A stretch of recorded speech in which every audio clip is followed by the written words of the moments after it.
Assalamualaikum warahmatullahi wabarakatuh. Waalaikumsalam warahmatullahi wabarakatuh. Teman-teman, saya lagi di jalan. Iya, iya. Tapi saya dengarkan ada murid Paulus di sini hadir pagi-pagi. Ya, hati-hati Bang Zuma, hati-hati di jalan. Oh, murid Paulus ya. Iya. Al-Quran menerangkan begini, Bismillahirrahmanirrahim. Innama yaftaril kadhibal ladina la yu'minuna bi ayatillah wa ulaika humul kazibun. Sesungguhnya yang mengada-adakan kebohongan hanyalah orang-orang yang tidak beriman kepada Al-Quran, dan mereka itu pembohong, gitu loh. Kamu tuh bohong, tunggu dulu. Kamu baru datang.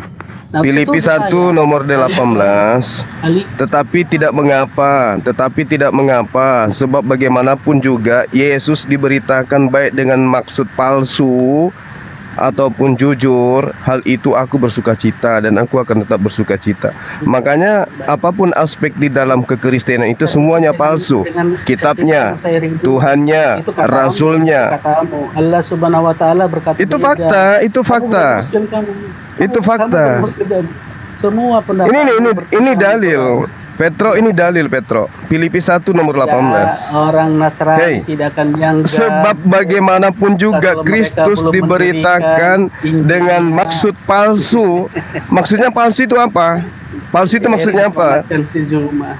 Petro, palsu itu maksudnya apa? Awalnya dia dituduh palsu. Enggak, dia kan bagaimanapun juga Kristus diberitakan baik dengan maksud palsu ataupun tidak, maka tetap saja sama. Tidak masalah, mau kamu tuduh saya palsu. Enggak, bukan begitu, Erben, bukan begitu, Erben, Petrus.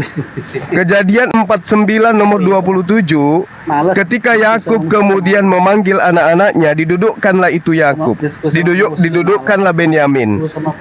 Apa yang dikatakan oleh bapaknya Benyamin kepada Benyamin? Wahai Benyamin, kamu punya keturunan nantinya itu seperti serigala. Kan gitu. Kan gitu ya. Nah, jadi kamu Benyamin, keturunanmu nanti itu seperti serigala. Romawi 11 nomor 1. Selesaikan Erik dulu. Paulus mengaku dia adalah keturunan Benyamin. Ya kan? Cuman bacot kamu. Bukan bacot. Orang bacot. Pendiri agamamu mengatakan Allah Subhanahu wa taala sebagaimanapun juga Kristus diberitakan baik dengan palsu maupun dengan jujur, aku tetap bersuka cita. Nah, makanya apa yang diberitakan Paulus semuanya dusta, nggak ada yang benar. Itu kata Allah Subhanahu wa taala. Kita buktikan. Menurut Yesus dirinya itu Tuhan atau bukan? Dia Tuhan, Allah Subhanahu wa taala setuju. Allah Subhanahu wa taala tidak pernah mengatakan dia bukan Tuhan, tunjukkan. Paulus dulu, damaikan dulu kedustaan Paulus dengan Yesus, damaikan dulu. Jangan ke Islam dulu, Damaikan dulu kebohongan Paulus. Allah Subhanahu wa taala. Damaikan dulu kebohongan Paulus dengan Yesus. Allah Subhanahu wa taala. Karena kenapa? Harus demikian. Di dalam ajaran Yesus dikatakan begini. Celakalah kamu hai ahli Taurat. Wahai orang Farisi. Celakalah kau wahai orang Farisi. Nah, selalu bilang kalau dia selalu Tuhan itu Yesus itu mengatakan selalu Yesus itu selalu minta agar waspada kepada orang Farisi.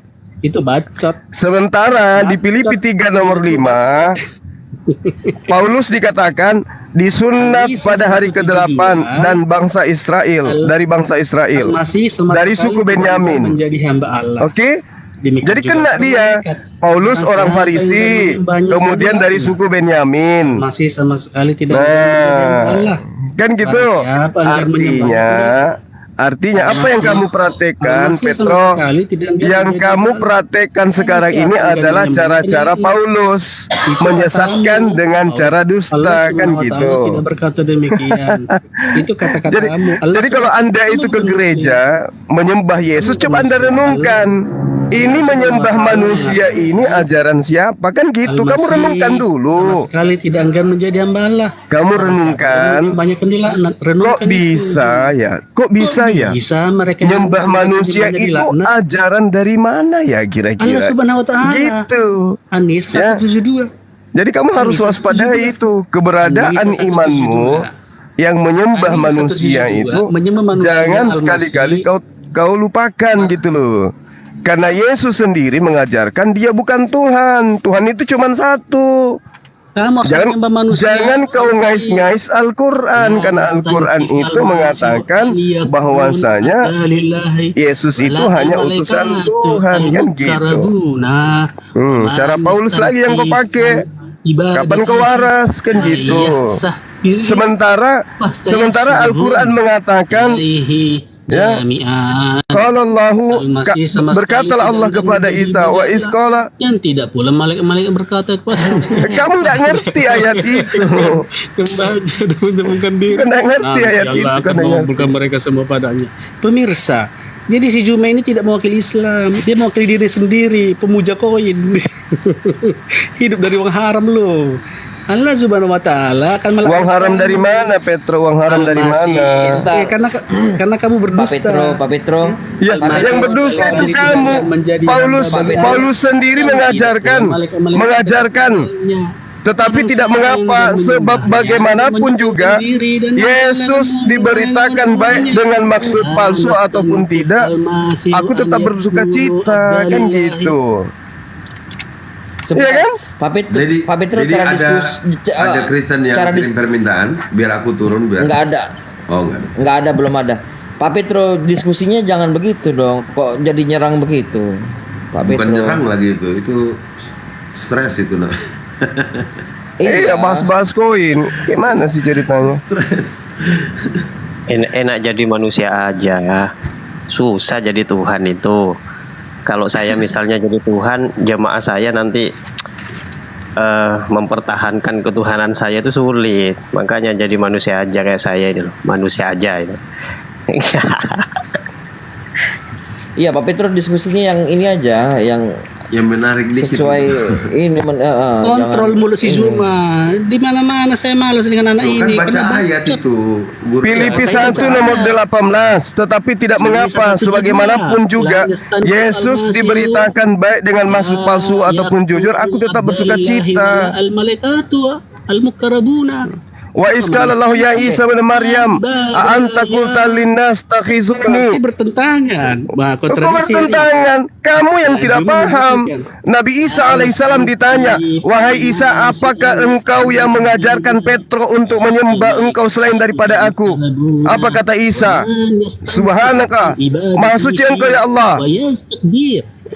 Orang gila. Orang gila kamu.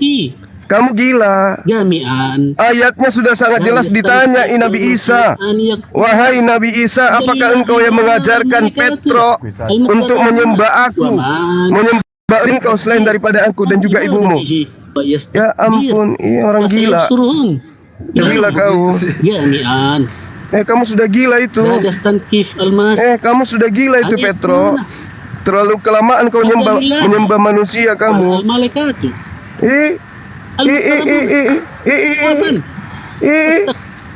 Sarap penyakit ayan. Tetapi tidak mengapa, sebab bagaimanapun juga Kristus diberitakan baik dengan maksud palsu atau jujur, aku tetap bersuka cita. Nah sekarang kau ingin memberitakan Yesus juga dengan terjemahan Al-Quran. Jadi kau itu selalu mau palsu. Al-Quran kau palsukan terjemahannya.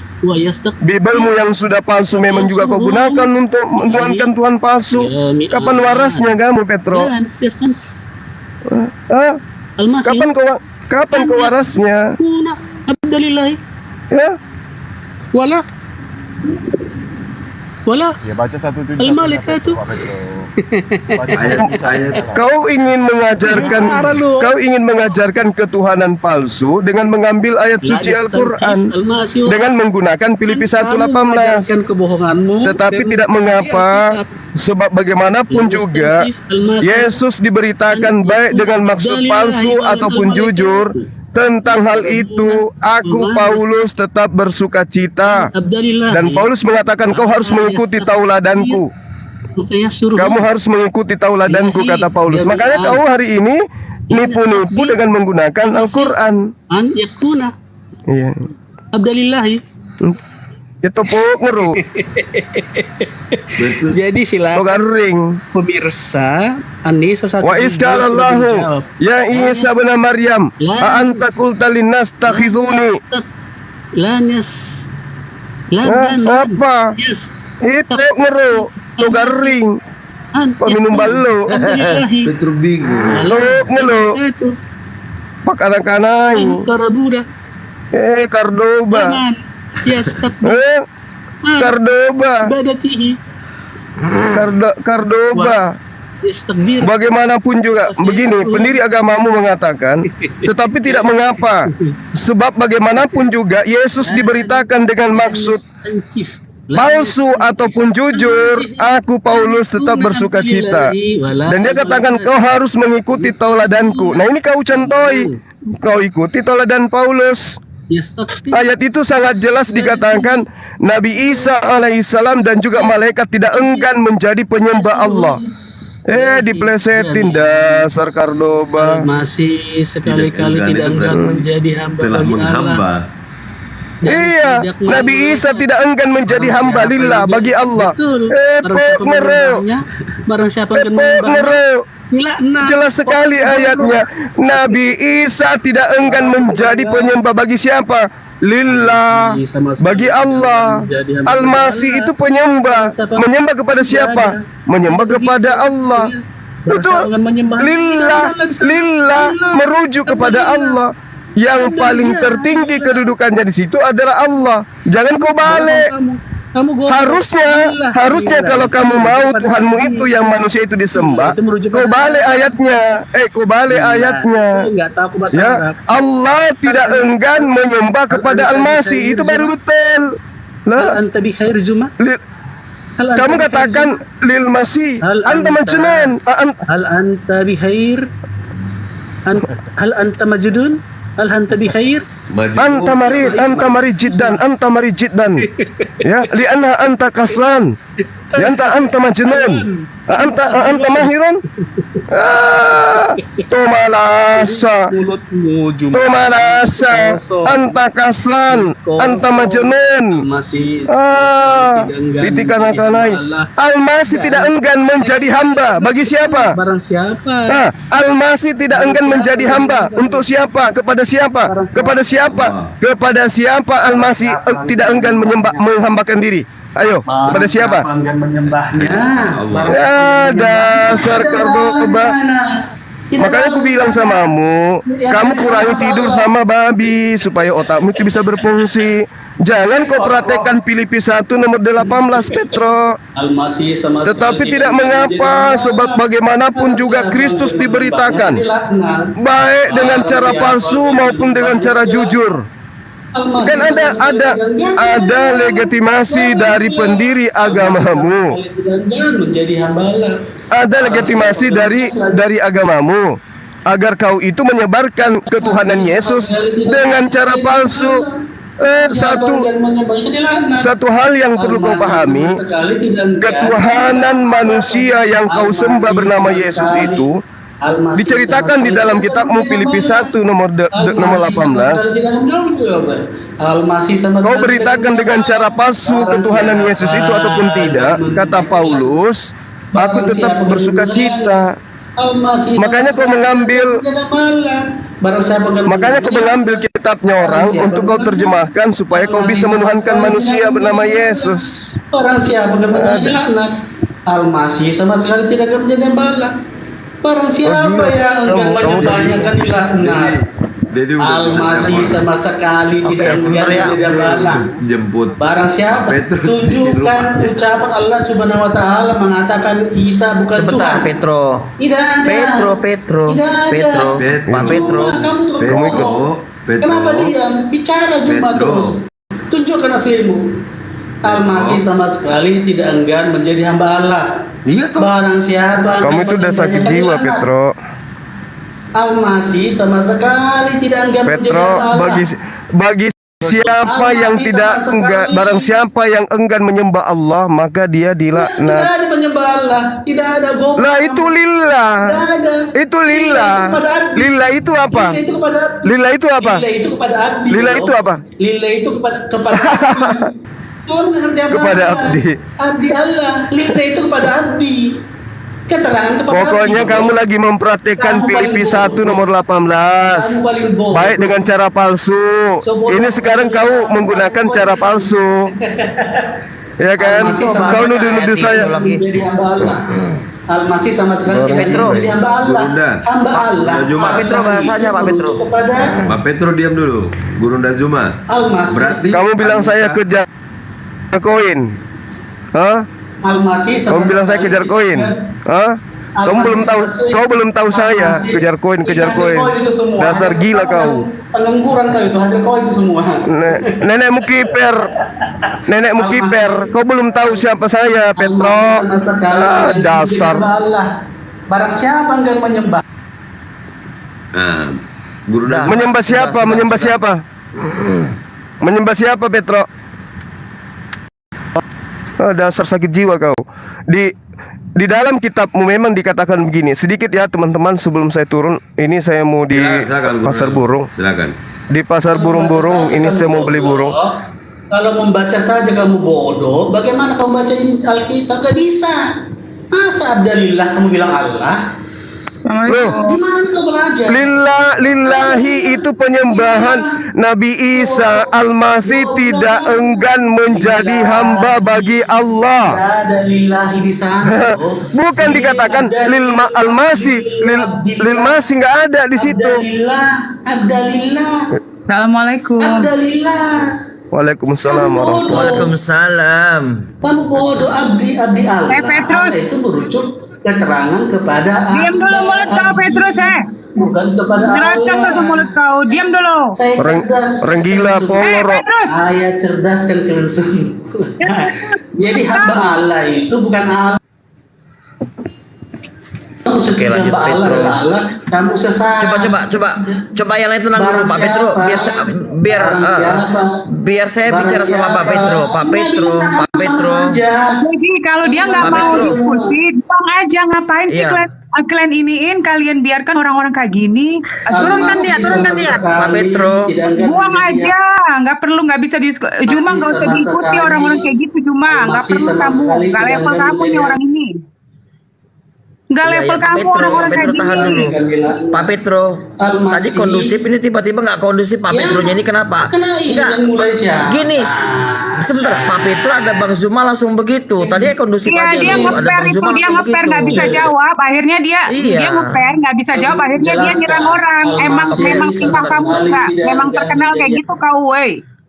Bodoh. Udah saya turunin dulu. Pak Petro tadi nggak ada Bang Zuma kondusif, ada Bang Zuma kepanasan gimana sih? Jangan gitu Bang. Dia nggak Petro. mampu menjawab itu artinya Zuma. Kamu sudah tahu kalau udah seperti itu orang nggak bisa jawab. Tapi dia nggak bisa, nggak tahu mau ngomong apa. Akhirnya dia ngoceh-ngoceh nggak karuan. Coba Enggak mau ngalah, Parahol. kepalanya aku nggak panas aku. Itu tahu sendiri kok deh orang Nggak mau Medan ada. yang cari koin itu sebenarnya dia gondok, lihat si Juma dapat segala macam, dia gondok. Makanya kok Petrus kalau kamu dapat koin, otak kau tuh diisi dengan ilmu yang bagus. Betul itu. Kalau Enggak, sudah ke tadi bagus pojok tadi dia. kalau sudah ke pojok pasti nyerang personal tuh. Memang loh orang-orang oten ini nggak sadar kalian ya. Kitabmu aja nggak jelas. Begitu aku naik bunda, begitu aku naik dia langsung naik gitu, langsung ku bilang kenapa ibaratnya orang-orang ini kok suka menghujat Islam, aku bilang langsung gitu, nggak terima dia. Iya, nggak usah jauh-jauh lah sampai ke kitab dan segala macam. Sekarang saya tanya, saya udah bilang berkali-kali, kalau memang Yesus kamu itu Tuhan, manusia pertama yang mendapat message itu adalah Bunda Maria. Nah, dari pertama dia mengandung, apakah Bunda Maria pernah mengindikasi mengatakan bahwa dia mengandung Tuhan? Atau sejak Yesus itu lahir dia menyembah Tuhan itu? Hah? Ataukah waktu dia menyusuin Yesus, Tuhan, aku ngasih susu kamu ya? Ada pernah dia ngomong kayak gitu? Jadi otaknya agak dibetulin sedikit, di restart gitu loh. Kalau memang dia itu Tuhan, manusia pertama di dunia ini yang mendapat pesan itu adalah Bunda Maria. Titik. Kalau nggak ada, udah berarti kalian bullshit, bego. Assalamualaikum warahmatullahi wabarakatuh. Waalaikumsalam warahmatullahi Warahmatullahi wabarakatuh. Petro kemana tadi si Petronya? Nggak jelas deh itu. Saya lempar tadi. Saya lempar karena nggak bisa ditenangin dia. Meronta-ronta itu jiwanya. Oh iya, silakan Bang. Habis setelah itu gantian sama Ellen. Silakan Bang. Enggak, saya coba sebentar aja Bang. Si Petrusnya tadi nunggu tapi udah turun. Ya gantian Bang lah. Oke, makasih Bang. Ya, 1 menit Dinda sebelum saya ini. Oh iya, silakan Bang. Iya, tadi itu kan saya dengar di bawah tentang kebohongan. Nah, makanya saya bahas Filipi 1 nomor 18. Tetapi tidak mengapa, sebab bagaimanapun juga Yesus diberitakan baik dengan maksud palsu. Palsu ini kan bohong. Iya, nggak jelas. Iya, baik dengan maksud kebohongan, palsu, maupun dengan jujur. Tentang hal itu aku Paulus ya tetap bersuka cita, kan gitu. Artinya hari ini Petrus membuktikan bahwa dia ingin memberitakan ketuhanan Yesus dengan maksud palsu, dengan mengais-ngais terjemahan Al-Quran, dengan menipu gitu maksudnya. Nah, Bukan menipu lah.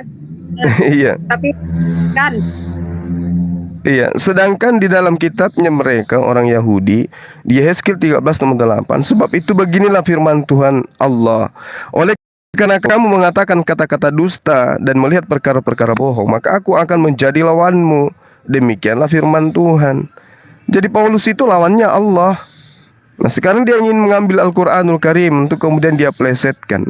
Padahal saya sudah beberapa kali berdebat sama dia dengan tema itu. Masih juga dihemburkan materi itu. Ya. Hosea 12 nomor 3, di dalam kandungan ia menipu saudaranya dan dalam kegagahannya ia bergumul dengan Allah. Galatia 1 nomor 15, tetapi waktu ia yang memilih aku sejak dalam kandungan ibuku, yang manggil aku oleh kasih karunia-Nya. Ini sekarang dia ingin mempraktekkan ajaran ya junjungannya Paulus gitu loh teman-teman. Jadi sekali lagi saya katakan buat semuanya, tetapi tidak mengapa, sebab bagaimanapun juga Kristus diberitakan baik dengan maksud palsu atau tidak, Paulus itu tak bersuka cita. Jadi jangan heran kalau ada oten-oten yang selalu menghembur-hemburkan kebohongan, karena memang itu amanat daripada pendiri agamanya. Begitu sementara teman-teman, mohon maaf, saya lagi di pasar ini ya. Baik, gitu lagi, Bang. Kalian tahu nggak kalau Paulus itu adalah Saulus dari Tarsus yang sebelum dia tobat dia itu melakukan banyak penganiayaan loh terhadap orang Nasrani. Tahu nggak? Ya, lanjut Madam. kalau aku nggak. Jadi Aku sih nggak paham. Jadi Paulus itu atau Saulus dari Tarsus adalah seorang yang sangat menentang ajaran Isa Al-Masih. Paulus berkebudayaan Yunani dan berasal dari Tarsus atau kota di daerah Turki. Sebelum bertobat, dia banyak melakukan penganiayaan terhadap orang-orang Nasrani. Tetapi akhirnya dia bertobat setelah mengalami perjumpaannya dengan Isa Al-Masih.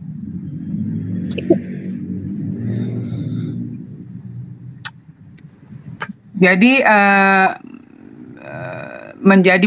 Paulus ini menjadi pelayan dan saksi tentang segala sesuatu yang telah kulihat daripadamu.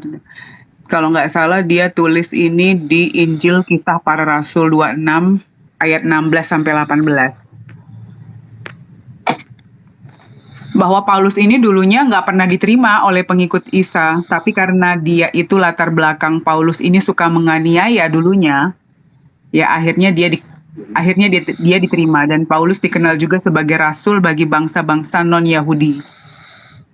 Itu siapa sih yang tidur, kamu ya, Dedi? Bukan nafas saya. Enggak nafas saya memang ini. Ntar aku lepas saya aja sudah. Oke, lanjut Madam. Nafas saya menggede kan? Selesai body, lanjut Madam. Oke. Sebentar. Paulus cukup berperan dalam menyebarkan agama Nasrani, namun orang-orang Nasrani sadar betul bahwa mereka adalah pengikut Isa Al-Masih. Ajaran yang mereka ikuti adalah ajaran Isa Al-Masih yang disampaikan melalui murid-muridnya. Tunggu dulu, mendengar ajaran karena dia jadi. Wait. Nggak enak kalau nggak ada orang ininya. Aku sih cuma ngebacain aja. Enaknya kalau ada si Petrus itu, naikkan lagi dia. Siapa Dedi? Ada yang hujat di bawah itu. Naikkan dia, Dedi. Ajaran dia lah. Ya mungkin Nyesek Bu kan itu. cewek keren ini saya turunin dulu ya. Maaf Ya ya. udah nggak apa-apa. Saya aja Bang Deddy saya aja yang turun. Aku Oke, aku siap, tuh siap. nggak Makasih, apa-apa. Bang. Kasih naik Oke, itu makasih, abang Bang. ganteng itu yang hujat-hujat di bawah itu.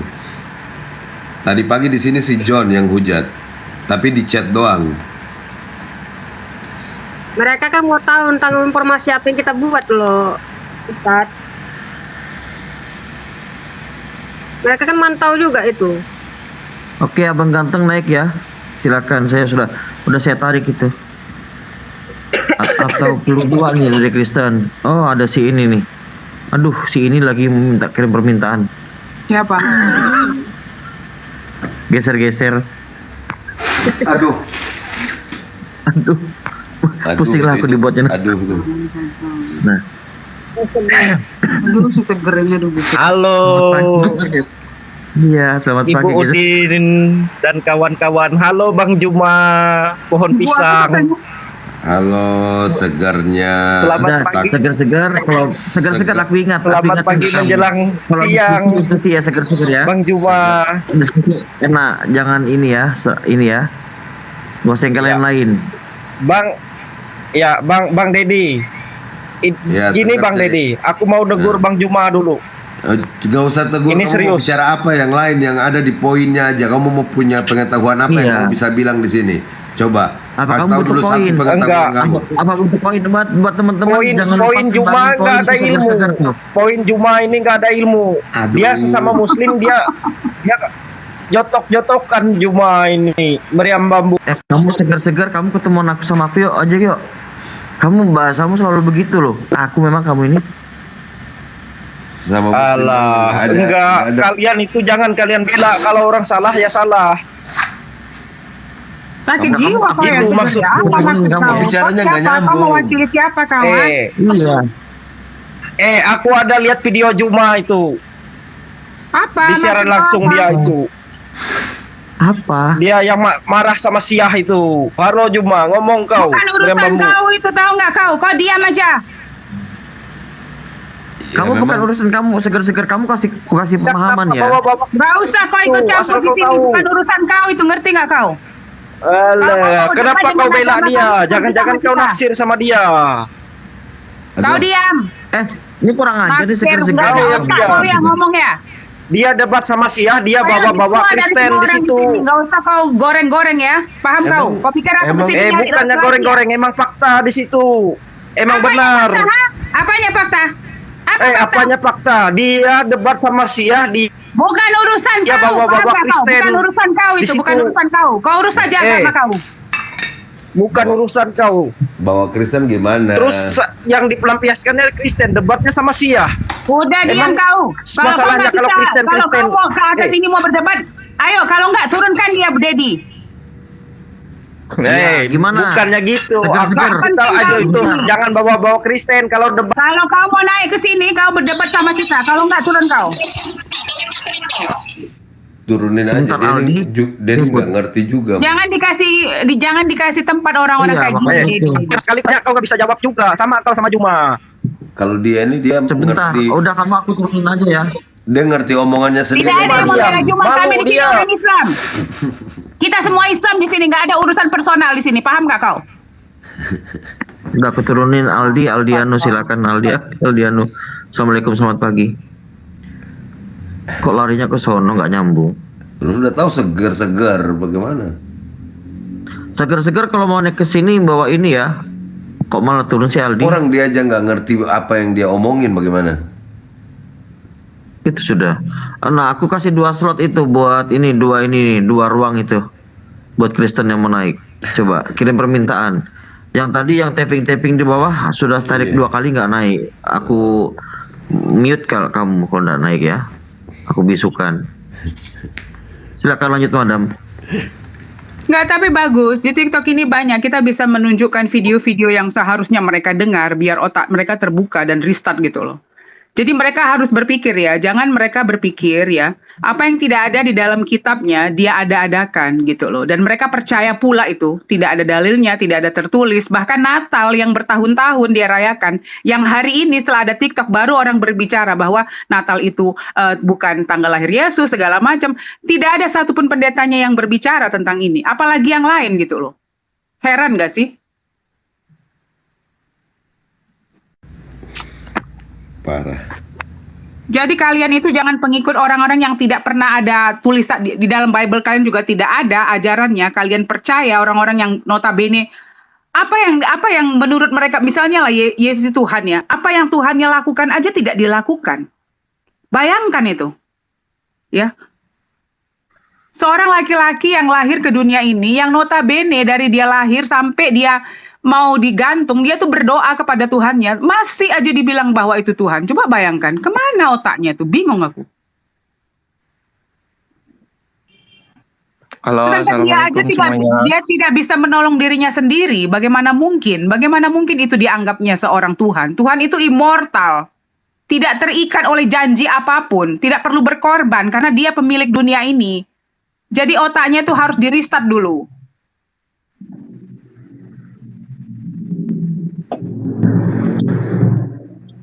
Yuk, teman-teman Kristen yang mau naik silakan. Ada 2 tuh kosong tuh, aku sediakan buat kalian. Kalau nggak ada, aku Saya naikin kasih tahu teman-teman ya Muslim. kepada kalian Kristen ya. Dulu di zaman Abraham atau Ibrahim disuruh Tuhan untuk menyembelih anaknya. Apa yang terjadi? Apakah Tuhan membiarkan anaknya itu disembelih? Kalau memang Tuhan perlu pengorbanan seorang manusia, dia biarkan terjadi itu waktu Ibrahim menyembelih anaknya. Tapi tidak digantikan oleh seekor kambing. Dari situ Anda berpikir bahwa Tuhan Almighty itu tidak pernah meminta pengorbanan manusia. Gitu. Jadi jangan berpikir secara jangan berpikir bahwa Tuhan itu membutuhkan pengorbanan.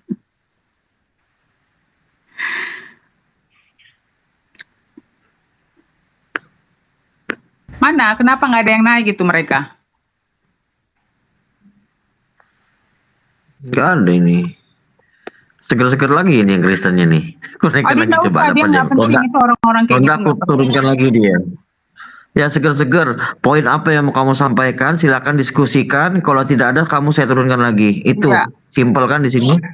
Silakan kamu cari room-room lain yang mau terima kamu itu. Udah, kamu jangan ngebahas yang yang nggak ada manfaatnya gitu. Slow lah Bang De. Fungsinya di sini. Slow Nggak usah lah. kau bilang Oke. selamat pagi Kalau lagi tidak bego. ada- Kau udah naik tadi. Bentar, ini ada Pak Joni Sembiring ini. Saya naikkan. naikkan Beliau dia. dari Kristen juga. Oke, kalau seger-seger tidak bisa kasih tahu, saya turunkan. Ya, di sini nggak ada tawar-menawar lagi, seger-seger. Oke, silakan. Selamat pagi Pak Joni Sembiring, selamat bergabung. Selamat siang. Selamat pagi Pak Hos, selamat pagi Pak Dedi, selamat Makasih Pak Joni, pagi udah lama, udah Pak berapa? Dene, Bang Juma, Abi, Seger, ya Ya, salam sehat semua. Iya, terima kasih. Mudah-mudahan pagi ini kita diberikan ridhonya Tuhan. Apa nih pembahasannya Pak Hos? Madam turun dulu, Madam. Akun Madam kena tegur itu. Naik lagi nanti. Oke. Ya buat teman-teman yang ingin mendonasikan koin kepada seger-seger silakan. Batas sampai 50 atau 100 saya turunkan sini seger-seger. Ada kerelaan hatinya. Kamu ngasih seger-seger koin silakan. Udah kurang baik apa saya seger-seger sama kamu. Oke, silakan Pak Joni. Ya saya baru masuk nih, enggak begitu mengikuti Belum tadi. ada. Mau koin, baru 1 tuh dapat dia tuh. Ya, silakan buka pembahasan aja Pak Joni. Apa? Iya tadi menyangkut tentang Abraham dan Ibrahim ya. Ada dua pemahaman. Kalau di kita itu Ishak, kalau di tempat lain itu Ismail gitu ya. Nah ini mana yang betul gitu kan? Kalau di Islam itu Ismail, Bapak. Kalau di tempat Iya. di kepercayaan Bapak kan Ishak. Tapi seperti saya bilang, kalau Tuhan itu membutuhkan pengorbanan, kejadian hari itu dia biarkan itu terjadi. Tapi tidak akan pernah Tuhan menyakiti manusia yang dia ciptakan gitu loh. Jadi kalau Anda tahu bahwa Yesus pun sendiri tidak memakan babi, Yesus sendiri juga sunat, itu karena adalah aturan yang Tuhan buat. Karena Tuhan tahu, karena Dia yang menciptakan, Dia tahu kelebihan kekurangan manusia itu, apa yang boleh, apa yang tidak boleh, makanya Dia larang gitu loh. Jadi kalau Anda tahu bahwa makan babi itu sendiri, Anda bisa lihat di TV saya, secara sains dijelaskan kenapa babi itu dilarang.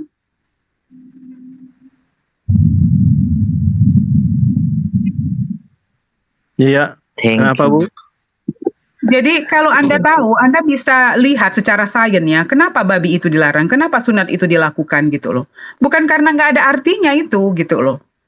Jadi itu kan aturan dari Tuhan. Kalau kita tahu bahwa semua kitab suci itu turun dari Tuhan, bahwa Tuhan itu memberitahu kita sebagai manusia untuk tidak memakan sesuatu yang memang akan menyakiti manusia itu sendiri. Itu kenapa dilarang, bukan tidak tanpa arti itu. Gitu loh. Jadi kita semua manusia ini sadar bahwa beberapa peraturan yang Tuhan berikan itu kadang ada yang kita langgar, ya. Saya sendiri tidak sempurna, tapi maksudnya kita mengakui bahwa semua itu message gitu loh. Message yang diberikan Tuhan kepada manusia untuk melindungi manusia itu sendiri. Nah, kalau kalian bayangkan bahwa kalau Yesus itu adalah Tuhan, kenapa dia sebagai manusia pun dia melakukan itu gitu. Coba bayangkan gitu. Apakah menurut kamu itu perlu dilakukan? Gitu. Tapi dia lakukan kalau memang menurut kalian itu dia Tuhan gitu.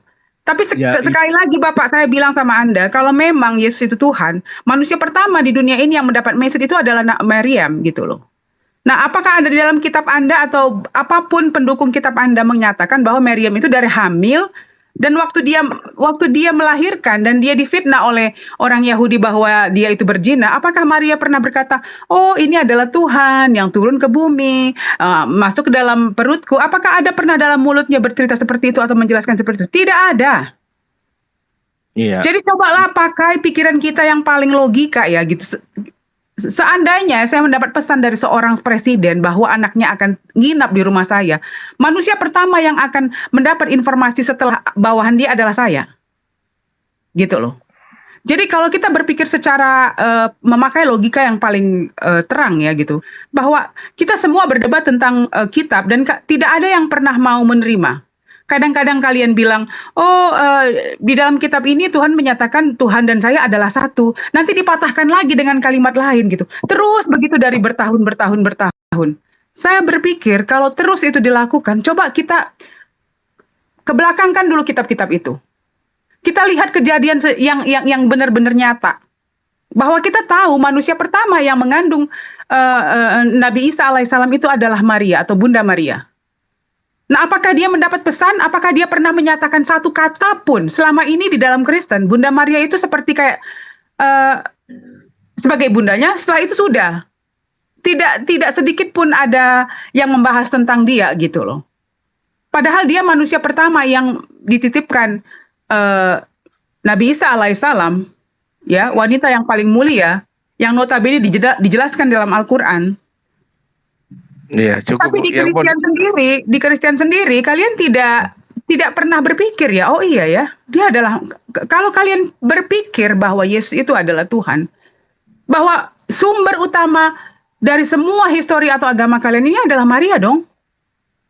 Apakah ada indikasi dia menyatakan bahwa dia mendapat mengatakan bahwa Yesus itu Tuhan? Apakah ada indikasi dia setelah dia melahirkan dia menyembah anaknya? Apakah ada seperti itu? Karena orang yang paling dekat dengan dia adalah ibunya. Nggak usah kita bilang murid-murid 12 segala macam tetek bengek. Pasti Yesus paling dekat dengan ibunya. Coba kalian berpikir aja. Adakah indikasi itu yang dilakukan oleh Bunda Maria? Coba cari di buku kalian. Semua pendukung-pendukung buku kalian, coba cari. Gitu loh. Yang Ibu mau tanyakan nih apa nih? Sunat kah? Makan babi kah? Apa nih? Coba satu-satu yang mau ditanyakan apa?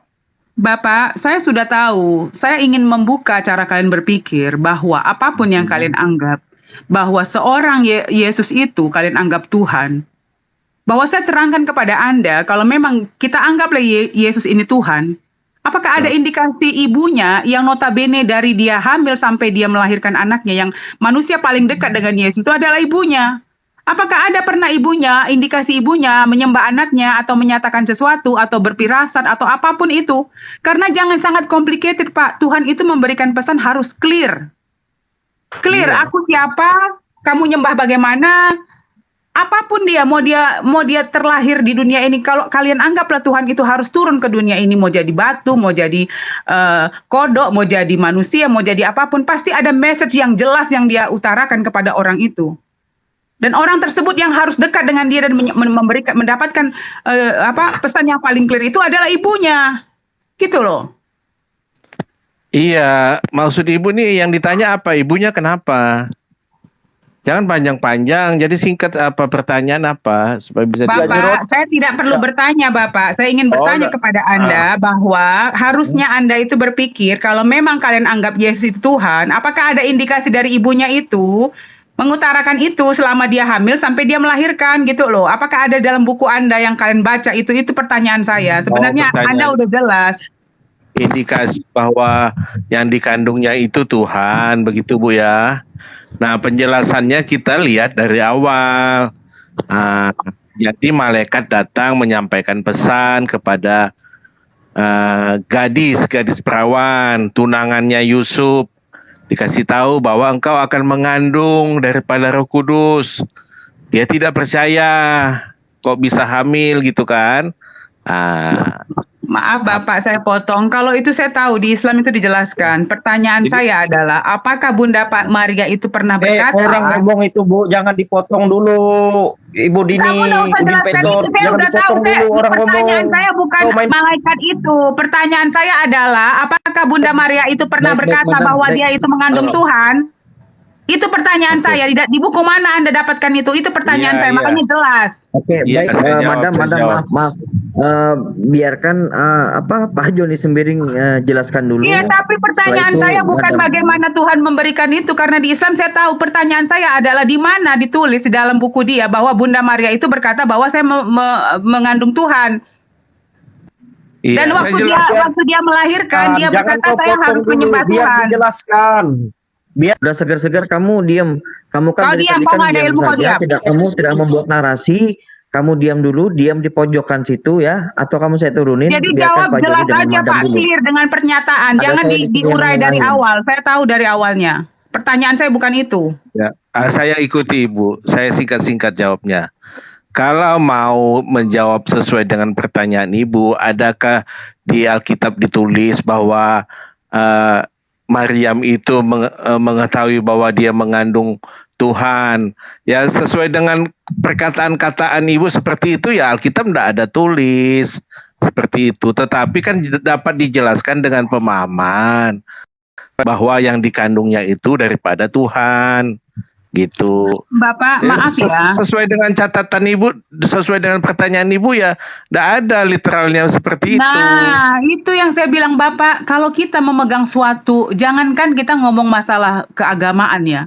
Sebuah kepercayaan aja, agreement together, sebuah perusahaan menjaga bersama. Kita harus clear, Pak.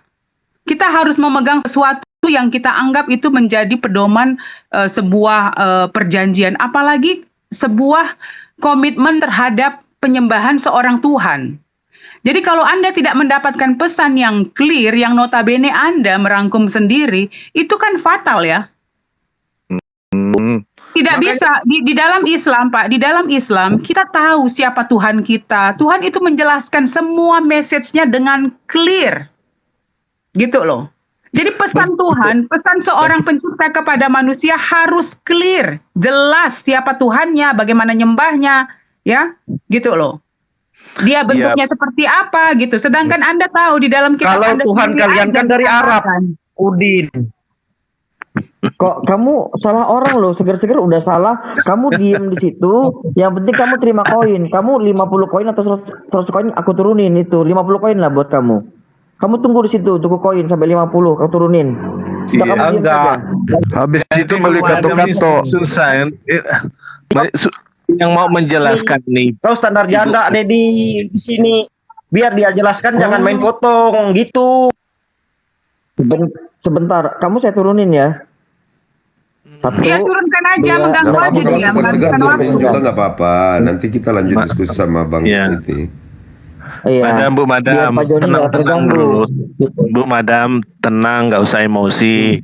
Saya kalau menjelaskan firman Tuhan itu nggak bisa A tambah B jadi AB gitu ya. Jadi Bukan butuh emosi Pak, memang begini penjelasan. bahasa aku. Aku nggak emosi, saya biasa seperti ini. Saya memang begini. Jadi jangan di framing kalau kita tegas sama emosi itu beda. Saya Ya, tidak tapi pernah, saya tidak menghina Anda. Bicara saya memang keras, nggak ada masalah itu. Yang penting saya nggak menghina Anda. Yang lebih banyak bicara itu yang menjawab ya. Kalau Ibu pertanyaan macam-macam Ya, banyak tapi gitu. saya nggak suka Saya begini Pak. jawabnya Saya nggak suka pertanyaan saya itu tidak sesuai. Gitu. Yang saya tanya adalah di mana di dalam kitab Anda tertulis bahwa Iya. Bunda Maria berkata bahwa saya mengandung Tuhan dan begitu dia melahirkan dia bilang ini adalah Tuhan yang aku lahirkan. Di mana itu? enggak. Ya, jawabannya enggak ada kayak. Nah itu dia Pak. Itu Nggak yang ada. saya mau. Iya. Karena seandainya dia Tuhan Nggak itu ada. harus clear. Enggak, tunggu sebentar. Sebuah agama Bapak itu terlahir dari Anda mengatakan bahwa Yesus itu adalah Tuhan. Dan itu suatu peristiwa besar Pak, bukan peristiwa yang ece-ece itu. Kalau memang itu, Anda anggap itu Tuhan ya. Karena history itu adalah kisah yang kalian percaya sebuah agama lahir dan kalian percaya bahwa Tuhan itu turun ke dunia dan lahir di dalam perut manusia. Itu bukan cerita ecek-ecek. Jadi itu harus dijelaskan clear. Dari Nah, Tuhan makanya itu dijelaskan ingin tuh. turun sampai dia hamil, sampai dia melahirkan, sampai dia merasa bahwa dia mengandung Tuhan, dia harus menyembah Tuhan, aku susukan kamu ya. Itu harus dia bicarakan itu gitu. Karena dia mengandung seorang Tuhan yang bukan main-main. Tuhan itu pencipta semua langit dan bumi gitu loh. Jadi nggak mungkin dia diam saja. Dan akhirnya kalian yang memberikan asumsi bahwa dia itu Tuhan gitu loh. Jadi Bu, Oke. Ibu udah bilang butuh penjelasan. Kalau penjelasan itu cukup panjang Bu. Jadi kalau Ibu minta sesuai dengan jawaban Ibu, saya bilang sih ya nggak ada sesuai dengan keinginan Ibu supaya Maryam itu mengatakan dalam hatinya bahwa ini adalah Tuhan atau dia ditulis di Alkitab. Nggak ada. Udah gitu aja Sebenarnya bukan penjelasannya. keinginan saya, Pak. Kalau seandainya saya manusia yang tidak beragama, saya memilih suatu agama itu harus clear gitu loh. Agamanya Ya, Tuhannya Ibu siapa, cara ya, menyembahnya kan bagaimana. Sebenarnya semua manusia, Pak, bukan hanya saya. Jadi semua manusia, karena agama atau kita anggaplah ya bahwa nggak usah kita sebut agama, bahwa Islam, Kristen itu adalah guidance, tuntunan dalam hidup. Karena hidup ini adalah tes atau ujian. Nah, bagaimana kita sukses menjalani ujian di dalam dunia ini selama kita hidup? Kita pilih buku yang menjadi panutan untuk bisa mengatasi ujian-ujian tersebut selama kita hidup. Nah, kalau kita pilih misalnya Kristen, sementara kita lihat agamanya ini dari mana ya asalnya, Tuhannya kayak apa ya, cara nyembahnya gimana ya, konsepnya apa ya, syariatnya apa ya, hukumannya apa ya. Nah, pasti kita mencari sesuatu yang sangat komplit untuk bisa menjawab untuk bisa mengatasi segala ujian kita dari kita lahir sampai kita mati. Apakah Ya, di ajaran Anda di selengkap itu atau tidak gitu? Tuhannya apa gitu? Nah, kalau misalnya Anda bilang Tuhannya aja seorang manusia yang notabene pernah mengandung Tuhan, tidak pernah menjelaskan, tidak pernah berargumen, tidak pernah berbicara apapun, sementara kalian mengkonklusikan sebuah ajaran itu bahwa oh ini adalah Tuhan segala macam. Dalilnya dari mana, Pak? Bagaimana Anda bisa percaya suatu ajaran? Iya, Bu. Iya, Bu. Notabene manusia Gantian, ini Bu, tidak gantian. pernah mengungkapkan apa-apa gitu. Bagaimana mungkin gitu loh? Ya gini Bu, Oke. jadi Alkitab itu Sebentar, Pak Joni sebentar. Maaf seger-seger, poin kamu sudah 56, poin kamu saya turunin ya. Oke. Terima kasih, lanjut Pak Ya. Joni. Ya, jadi Alkitab itu Bu sudah mencatat dan menulis dengan lengkap mulai pada penciptaan langit dan bumi sampai kepada nanti kedatangan hari kiamat. Semua sudah ditulis lengkap dan bagaimana manusia bisa masuk ke dalam surga, Alkitab sudah mencatat dan lengkap. Jadi kalau mau masuk surga, membaca Alkitab dari Kejadian sampai Wahyu itu didapat. Jadi semua sudah sempurna, Bu. Excellent ya. Jadi Siapa bilang? Saya bisa tunjukkan kepada Anda kesalahan saya di dalam kitab Anda. Saya bisa menunjukkan. Kesalahan fatal di dalam kitab Anda juga saya bisa menunjukkan. Itu gampang kok, Pak. Hari ini semua internet itu online. Kita bisa cari apa saja yang kita mau cari. ya. Sebenarnya kalau kita mau cari kesalahan-kesalahan itu gampang, Pak. Sebenarnya bukan ingin menjatuhkan Anda, kita ingin membantu Anda kok. Membantu cara berpikir. Kalau Anda menganggap bahwa agama Anda adalah bisa menyelamatkan Anda, ya syukur, baik aja. Tapi kalau kita berdebat, kita mencari poin, ya, bukan mencari poin, kita mencari konteks di mana konteks itu harus dipertanyakan kredibilitasnya dengan bukti-bukti gitu loh. Madam, Oke. kita berikan waktu dulu buat ini biar kita bisa mengambil poin apa yang disampaikan oleh Pak Joni Sembiring, dan saya mau sambut ini Bang Alif. Assalamualaikum Bang Alif, selamat bergabung. Waalaikumsalam warahmatullahi wabarakatuh. Lanjut, silakan. Silakan. Ya, karena saya Pak Joni. Assalamualaikum juga dengan para guru. poin-poin gitu, konteks-konteks. Dengar Bu Madam. Ya, ayo lanjut. Saya buat statement kepada kita semua. Nah, kami adalah kelompok kecil yang ada di Indonesia, bahkan di muka bumi ini, yang konsisten akan Alkitab. Dari 20 tahun yang lalu, kami bukan saja membaca Alkitab Kejadian sampai Wahyu selesai, bukan hanya membaca, Bu, ya, tapi kami sudah membahas kata per kata dari Kejadian sampai Wahyu. Itu kualitas kami. Jadi kami tidak menemukan adanya kesalahan-kesalahan yang ada di dalam Alkitab Kejadian sampai Wahyu. Nah, itu kualitas kami. Jadi kalau Ibu mau menunjukkan kesalahan-kesalahan, lalu kita bisa buat suatu seminar panjang itu. Kami udah lakukan itu, Bu. Tentulah saya ini hanya ecek-eceknya lah di kelompok kami. Ada master-masternya gitu. Jadi kami betul-betul yakin bahwa Alkitab Kejadian sampai Wahyu itu adalah satu-satunya firman Tuhan. Tidak mungkin Allah yang maha bijaksana membuat banyak kitab. Hanya satu. Tinggal pilih. Ibu pilih A atau pilih B. Nah, kami sudah memilih. Untuk kami memilih itu bukan ecek-ecek, bukan dalam waktu singkat, memahaminya panjang puluhan tahun. Nah, setelah itu baru kami punya kesimpulan.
Aduh, sorry ya teman-teman. Naik lagi. Jaringan lagi nih, udahlah. Oke, naik lagi silakan. Maaf semua ya. Aduh. Iya, jaringan saya memang dari kemarin sudah ini 2 hari ini. Bang Abu naik, Bang Abu, Bang Zuma, tadi Madam, Bang Alif.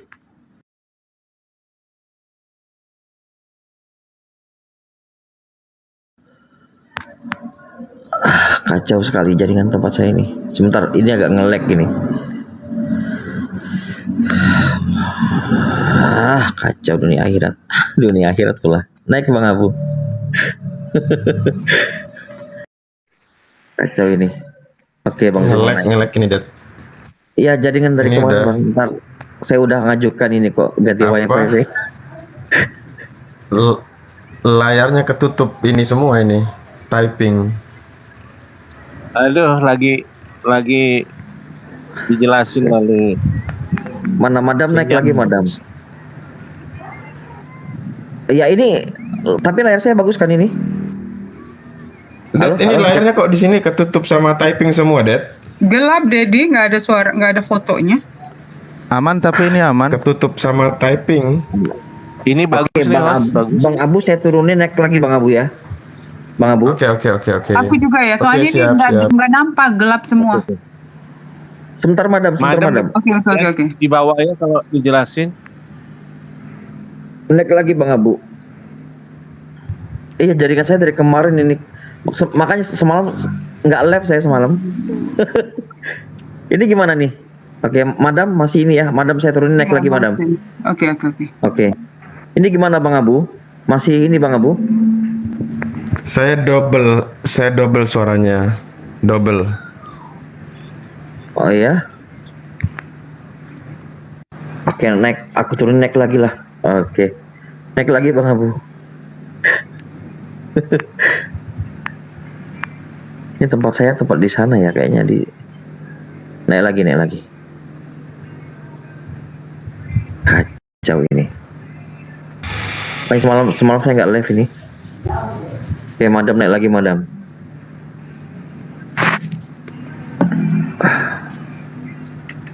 Oke, gimana nih? Bagus ya sudah ya?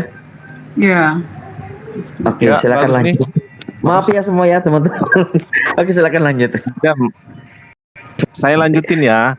Nah, jadi Alkitab sudah menjelaskan semuanya dengan sempurna, Bu Madam. Jadi kami ada kelompok yang paling konsisten akan Alkitab. Jadi kami disebut kelompok fundamentalis. Kalau di Indonesia ini mungkin banyak kalangan Kristen nggak paham itu, nggak tahu itu. Ada kelompok kami itu fundamentalis. Jadi betul-betul memahami Alkitab dan sudah membahasnya Kejadian sampai Wahyu itu selesai. Jadi kami tidak ada yang perlu diragukan lagi. Jadi untuk memahami itu kan Bu, butuh penjelasan. Nah, macam saya ikut kegiatan kelompok fundamentalis ini butuh waktu yang lama, belajar segala macam. Jadi tidak bisa menjawab dengan pertanyaan Ibu langsung apa yang Ibu inginkan. Ibu juga demikian, pasti ketika Ibu sudah membuat kesimpulan apa yang Ibu dapat, itu butuh waktu lama, nggak segampang itu, nggak seecek-ecek itu. Nah, oleh sebab itulah makanya di dalam memahami kitab suci ini kita ndak bisa main-main. Kalau di TikTok ini kan baru hanya sekian tahun saja. Kalau kami itu udah 20 tahun yang lalu kita sudah berjibaku Bu untuk mempertahankan argumentasi di kitab kami. Tekanan-tekanan segala macam kita debat dengan nyata di lapangan apa segala. Kita sudah lakukan itu dengan kalau di sini ada kami diundang oleh IAIN untuk saling diskusi, debat. Kita lakukan itu. Nah, ya puji Tuhan kalau di TikTok ini agak lebih leluasa juga. Cuman dibatasi dengan waktu yang begitu singkat. Ada kelompok-kelompok kita yang ada di fundamentalis itu saya lihat nggak ada di sini. Cuman saya ini yang ecek-eceknya aja lah. Tetapi saya melihat sampai sebatas ini pertanyaan-pertanyaan tentang isi Alkitab itu semua bisa dijawab Bu. Ada salah satu itu menyatakan ada 300 kesalahan. Silakan satu-satu kita selesaikan semua. Begitu. Jadi kita enggak takut dengan apa yang mau ditanyakan. Udah Pak, Bapak menjelaskannya terlalu banyak. Saya perlu jawaban yang clear aja gitu loh. Kalau Bapak berpidato agak ribet karena begini, kalau cangkupan Anda hanya di Indonesia, sebenarnya begini, saya banyak berdiskusi sama orang Kristen, tidak lama sih, baru-baru ya recently gitu. Cuman yang saya tidak mengerti adalah kalian tidak menjawab seperti apa yang kita inginkan. Kalian malah berputar-putar, keliling-keliling dengan opini kalian gitu. Nah, kalau saya Pak, saya banyak itu berbicara, berdebat, berdiskusi itu bukan dengan orang Indonesia, malah orang luar. Gitu. Bukan karena saya hebat, saya ngomong sama orang luar, enaknya di orang luar itu mereka mengakuin. gitu. Jadi kalau Anda tahu bahwa di dalam Kristen Anda harus research Pak. Kalau Anda nggak bisa berbahasa Inggris, minimal Anda cari website yang mempunyai arti berbahasa Indonesia atau Bapak artikel-artikel yang memang sudah clear itu di dalam riset Anda itu diartikan aja ke Indonesianya. Jadi Anda harus tahu bahwa scholarship di luar pun ya Pak, di London dan di Amerika, mereka sampai hari ini berdebat. Bahkan mereka sudah mengutarakan apa yang mereka pelajari selama ini. Jadi kalau Anda berbicara seperti itu, sebenarnya saya mau ketawa, tapi ya udah nggak apa-apa. Saya menghargai Anda karena Anda sopan. Ya, Anda sopan sekali. Ya silakan Jadi Ibu ajukan. saya minta maaf. Enggak, gini Pak, sebenarnya saya tidak perlu kepanasan karena kan itu ajaran Anda. Pertanyaan apa yang tidak bisa kami jawab? Seisi Alkitab. Kami mau tahu apa yang tidak bisa. Kan saya udah kasih statement. Kami membahas. Anda tahu nggak artinya? Jadi gini ya, Bapak tahu nggak ada? Jadi yang selalu membicarakan kitab Anda itu bukan orang Islam Pak. Itu adalah orang teologi yang belajar Kristen sendiri di Amerika dan di London, yang akhirnya mempertanyakan keabsahan kitab Anda. Ya, dan itu diutarakan kok Pak. Nanti kalau saya sebutkan salah satu Anda bingung. Saya itu register pengikut Bart Ehrman sampai detik ini saya mengikutin dia. Semua yang dia ceritakan, semua jelas dia jelaskan itu. Tidak ada satupun daripada seorang Kristen yang benar-benar sangat besar itu mengcounter si Bart Ehrman yang selalu berbicara sampai detik ini. Anda bisa register kok Bart Ehrman, itu di YouTube ada. Register aja semua penjelasan dia. Dia bukan scholar ece-ece Pak, dia profesor. Ya, jadi kalau Anda mau berbicara itu kepercayaan Anda, karena saya tahu kalau kita berdiskusi memang dengan Kristiani, mereka hanya berbicara secara iman mereka. Memang susah kalau Anda berbicara secara iman, mau sampai mati pun Anda akan bilang bahwa kalian benar. Tapi kalau kita berbicara secara logika dan ilmu dan dalil, Anda akan berpikir, Anda akan ingin cari tahu, gitu loh. Bisa Tapi semua dalil semua. Madam dan Pak Yakin ya, izin sedikit menengahi mungkin agar kita ke substansi, mungkin kan ada satu topik yang diangkat, misal hal apa yang akan kasus yang akan diangkat mungkin gitu Madam ya. Gimana? Iya. Setuju nggak? Tadi udah karena mungkin Bapak barusan ketemu. Jadi saya tadi berkata begini Pak Alif. Saya bilang kalau memang Yesus itu adalah Tuhan yang turun ke bumi, manusia pertama yang mendapatkan pesan haruslah Bunda Maria.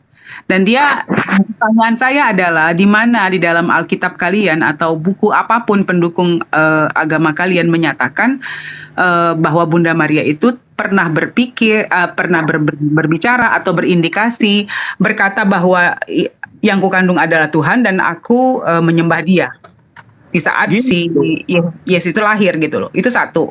Itu saya pertanyakan tadi. Yang kedua saya bilang begini. Dua ya Pak, sebentar. Yang kedua saya bilang begini, kalau Tuhan itu memerlukan pengorbanan, waktu Ibrahim atau Abraham di Kristen, waktu disuruh menyembelih anaknya, itu akan dibiarkan Tuhan terjadi, karena kan pengorbanan itu yang dilakukan Tuhan, berarti kan ajaran itu yang dia suka gitu. Nah kenapa waktu dia disuruh menyembelih anaknya, tiba-tiba itu berubah menjadi seekor binatang, bukan anaknya sendiri. Nah dari situ saya tunjukkan kepada beliau bahwa Tuhan atau Allah itu sangat baik, sangat menyayangi manusia yang diciptakan ini gitu. Tidak akan tega dia menyakitin manusia yang dia ciptakan gitu loh. Jadi itu tadi yang saya omongin tadi sebelum Bapak ini tadi naik, akhirnya dia menanggapin apa yang saya katakan. Itu aja sih. Ya, saya jawab Bu ya. Begini.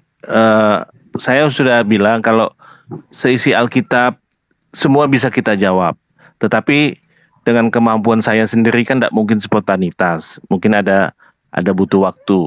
Nah jadi macam-macam masalah Abraham itu kan sederhana.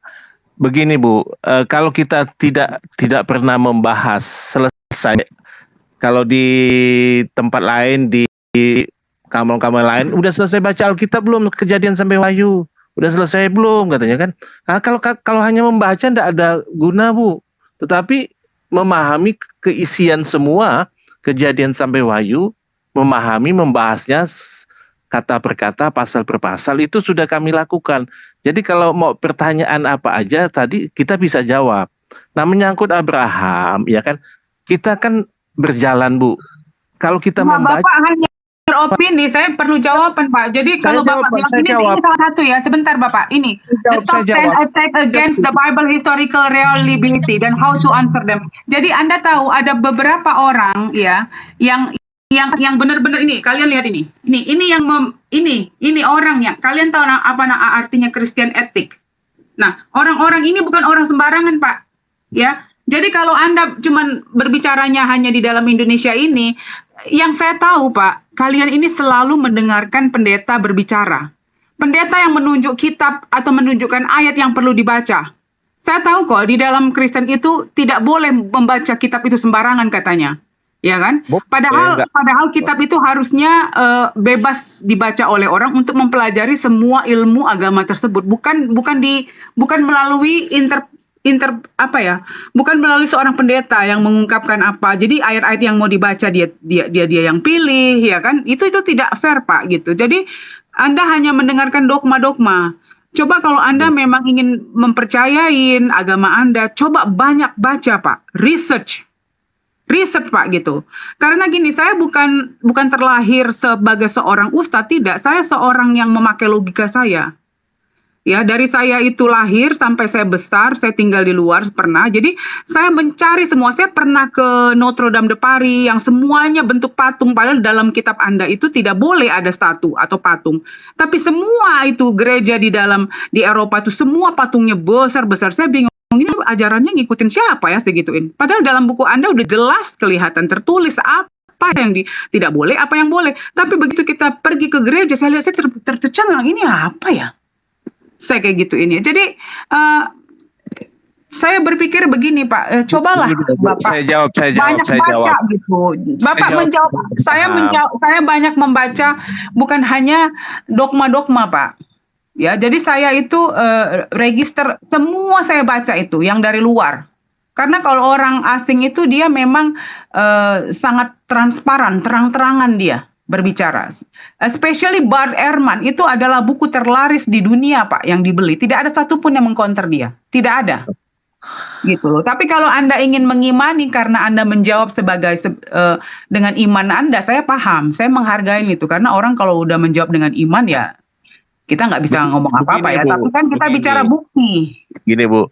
Jadi, Bu, tentang Abraham itu kan mesti kita baca. Alkitab itu tulisan, jadi kita tidak bisa menyimpulkan tanpa kita membaca semua, ya kan? Jadi sederhana saja, Abraham itu setelah kita baca ternyata dia diuji oleh Tuhan, diuji keimanannya supaya dia ini akan menjadi bangsa yang besar. Intinya seperti itu, Bu.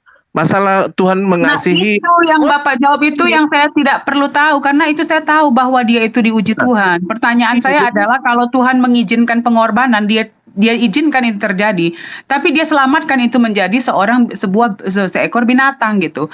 Jadi dari situ berpikir Bapak bahwa Allah atau Tuhan itu tidak pernah mengizinkan pengorbanan sebagai sesuatu penghapus dosa gitu loh. Jadi oh, itu Ibu lain lagi ceritanya. Saya enggak penghapus dosa lain lagi. Ibu konteksnya ke lain. Ibu bahas yang di Abraham. Bapak, dalam ajaran Anda bilang bahwa Tuhan itu turun dan mengorbankan dirinya untuk menghapus dosa manusia karena dari Adam. Oke, kita bahas itu. Ayo, oke, lanjut. Enggak, sebenarnya Bapak itu dua perkataan yang sebenarnya kalau ada jawabannya gampang kok, Pak. Ditutup dengan suatu kalimat yang bisa membuat saya diam, saya langsung terima itu. Tapi yang logika jawabannya. Pertama tadi bahwa Maryam atau Bunda Maria tidak pernah di dalam kitab Anda menyatakan bahwa dia pernah mengandung Tuhan atau dia pernah menyembah Tuhan, tidak ada ya. Itu jelas ya. Padahal kan itu adalah sebenarnya pondasi awal. Sesuai keinginan Ibu enggak ada. Tidak sesuai keinginan saya, Bapak. Alangkah Bapak sedihnya ya. Kenapa keinginan harusnya seorang Kristen itu begitu dia memilih agamanya itu Kristen, dia harus percaya bahwa manusia pertama yang harus menerima pesan dari Tuhan adalah Maria.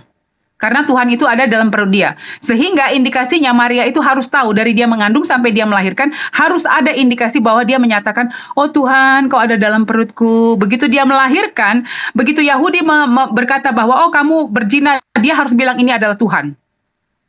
Tapi tidak ada. Hanya di dalam Islam menyatakan bahwa Nabi Isa waktu baby itu menjawab Yahudi, tapi di Kristen tidak ada. Di dalam kitab kalian tidak ada Yesus itu berkata waktu dia baby. Kalau di Islam itu dijelaskan, ya gitu. Jadi bagaimana Anda bisa memegang suatu ajaran atau kitab itu clear, jelas kalau si manusia pertama tadi yang mengandung Tuhan Anda itu tidak berkata apa, tidak berindikasi apapun, tidak pernah menyatakan menyembah anaknya, tidak pernah berbicara kepada anaknya sebagai Tuhan. Bagaimana mungkin itu menjadi pegangan Anda?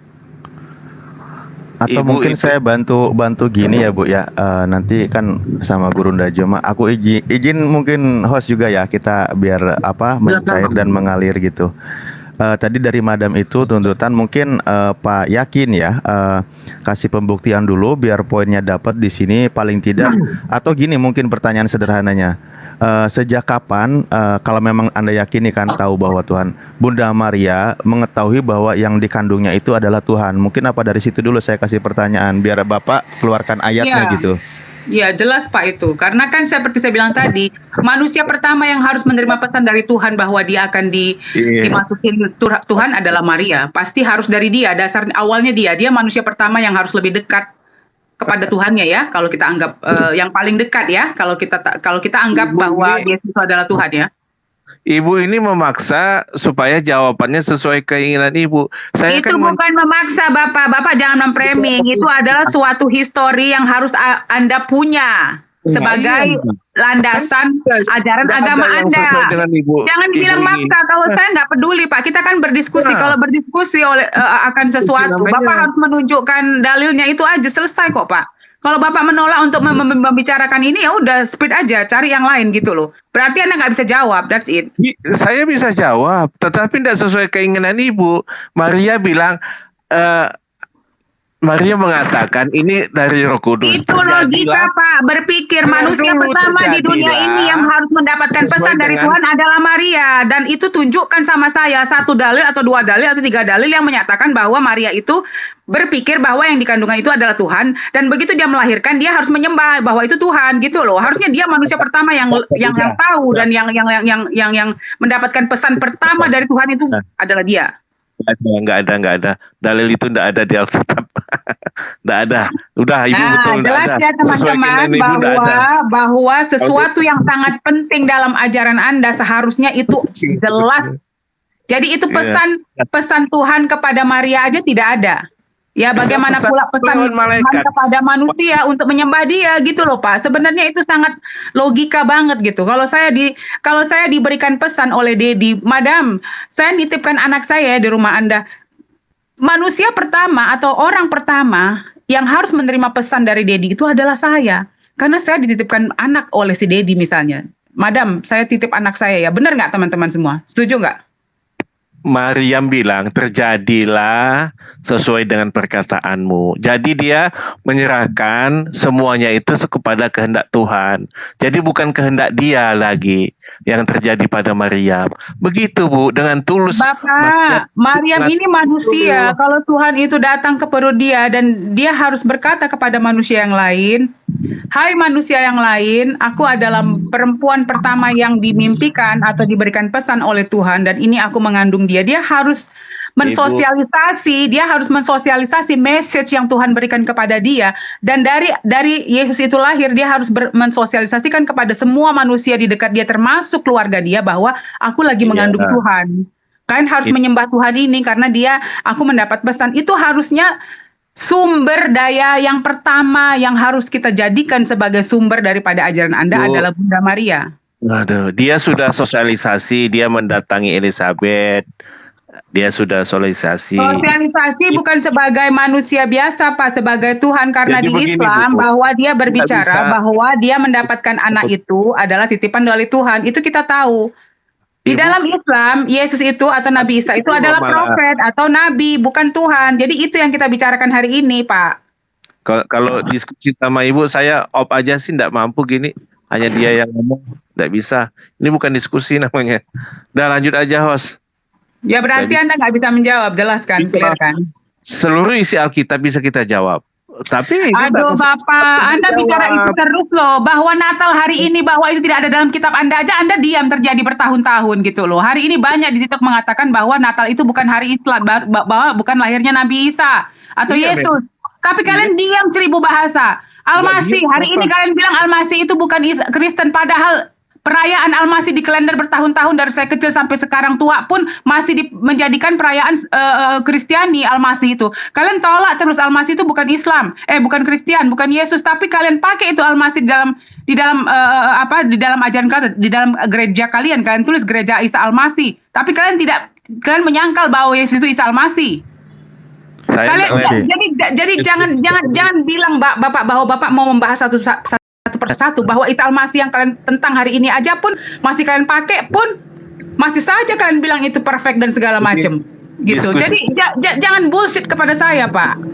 Ibu Madam, diskusi tidak bermartabat. Lanjut, Os. Itu akhirnya memang begitu kalian. Itu yang kalian itu biasa itu. Itu bukan hal-hal yang saya tidak supres dengan cara kalian berdiskusi. Jelas itu. Kalau orang ada yang berbicara tegas, keras, kalian bilang, "Oh, kalian framing lah dia, suara dia keras." Begini, begitu, segala macam. Satu-satu ngomongnya, ada etika, attitude-nya ada. Diskusi sama mak-mak nih susah. Udah lanjut, Nos. Dijawab Pak pertanyaan saya. Anda tidak menjawab. Anda hanya memberikan opini Anda. Ada sesuai keinginan Ibu tuh supaya Maria itu ini Tuhan. Coba tanya orang di bawah ini, dia setuju nggak dengan pertanyaan saya tadi? Ada nggak? Itu jawab aja, Pak. Jangan kalian bilang, jangan bilang hanya kepada saya maunya saya nggak peduli, Pak. Gak bisa, Bu. Sesuai kata-kata Ibu nggak ada di Alkitab. Itu aja jawabannya. Oke, baik, kita cairkan lagi. Sesuai keinginan Ibu nggak ada. Bang Ded, nggak ada suaranya, Bang Ded. Suaranya. Halo. Apa Gurunda di sini masih monitor?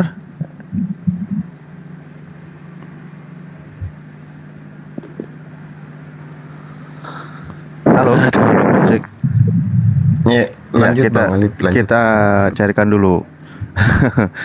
Santai dulu ya, Madam ya. Aduh. Santai dulu, Madam tuh. Santai dulu. Coba saya menjawab bagaimana tentang Abraham.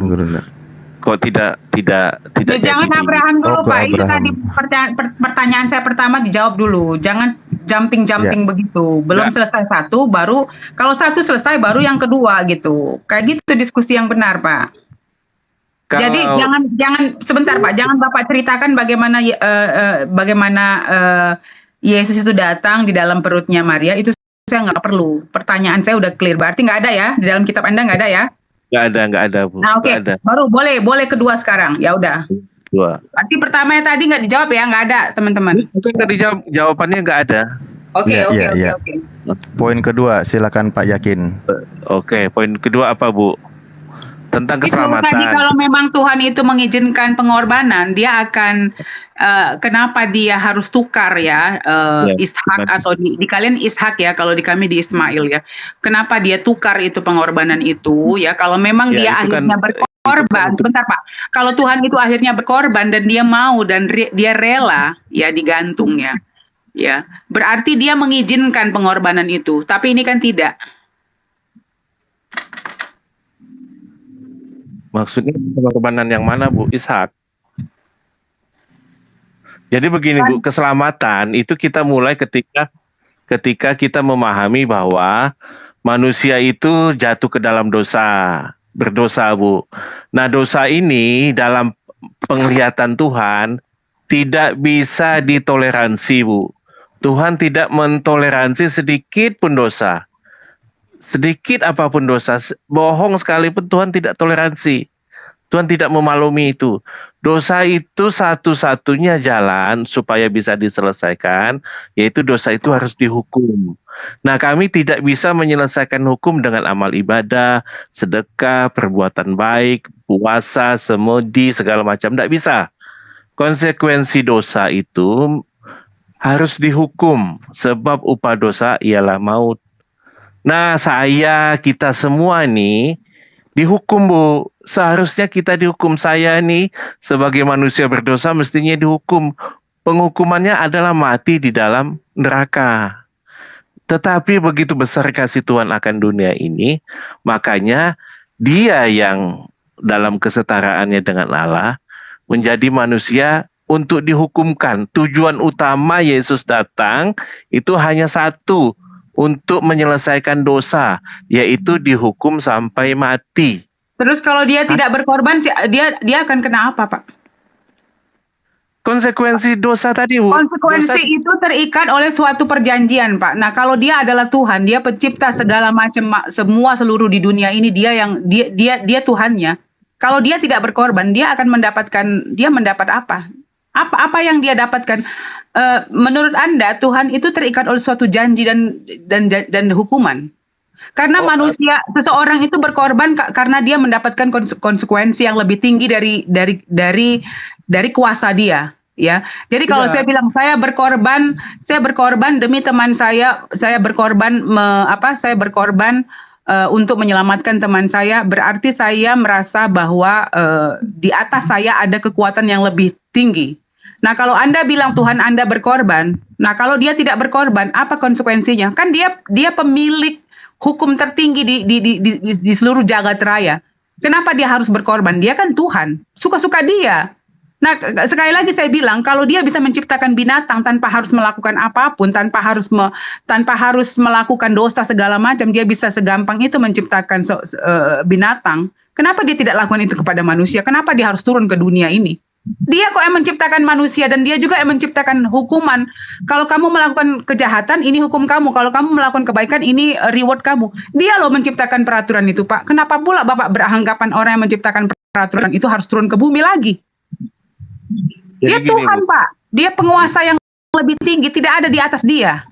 Tidak ada, dia tidak terikat oleh apapun itu.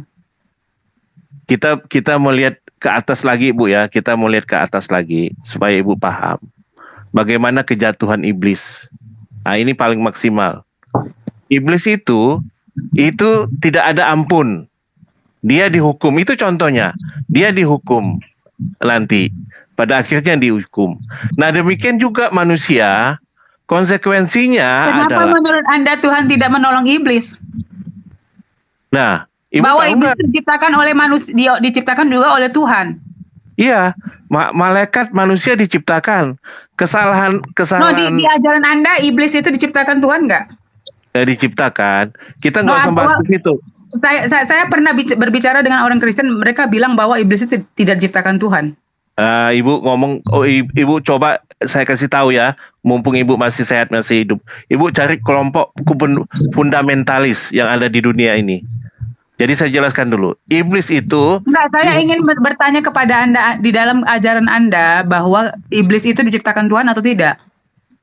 Diciptakan, Bu, diciptakan. Diciptakan kan ya, jelas ya, diciptakan Tuhan. Jadi kalau menurut Anda, kalau Nabi Adam itu turun ke dunia ini karena godaan si iblis, kenapa nggak dilenyapkan aja iblis itu, udah selesai kan? Nggak ada yang harus berkorban. Iya, itu kita tanya nanti sama Tuhan kan, kenapa iblis. Jadi harus kita berpikir logika, Pak. Kalau di Islam itu, ajarannya itu kita ada penjelasan clear tentang bahwa iblis itu dibiarkan oleh Tuhan untuk menggoda manusia sebagai ujian manusia tersebut. Nah, di dalam Islam konsepnya bahwa iblis itu setelah dia dibuang, dia bersumpah akan menggoda manusia itu sampai kapanpun, sampai hari kiamat.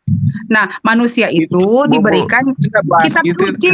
Jadi jelas, clear, Pak. Kalau Anda berpikir bahwa Tuhan itu harus turun ke bumi dan berkorban dan menjadikan tumbal sendiri, padahal dengan gampang dia akan bisa membalik atau menghancurkan dunia ini, menyelesaikan, udah nggak akan diciptakannya lagi manusia, selesai kok, Pak. Kenapa sesimpel itu dia bisa melakukannya gitu? Kenapa dia harus turun ke bumi dan berkorban? Gitu loh. Sementara peraturan salah dan tidak itu adalah di tangan dia, gitu loh. Logika dikit, Pak. Oke, mungkin Madam kasih kesempatan dulu ya ke Pak. Coba ingin dengar narasinya gimana. Pak Yakin. Ya. Saya itu. Tapi Bapak pakai dalil juga ya, Pak ya. Pakai dalilnya baru jelaskan gitu loh. Biar dapat poin dalil dari kita Bapak. Panjang, Pak. Penjelasan umum aja dulu.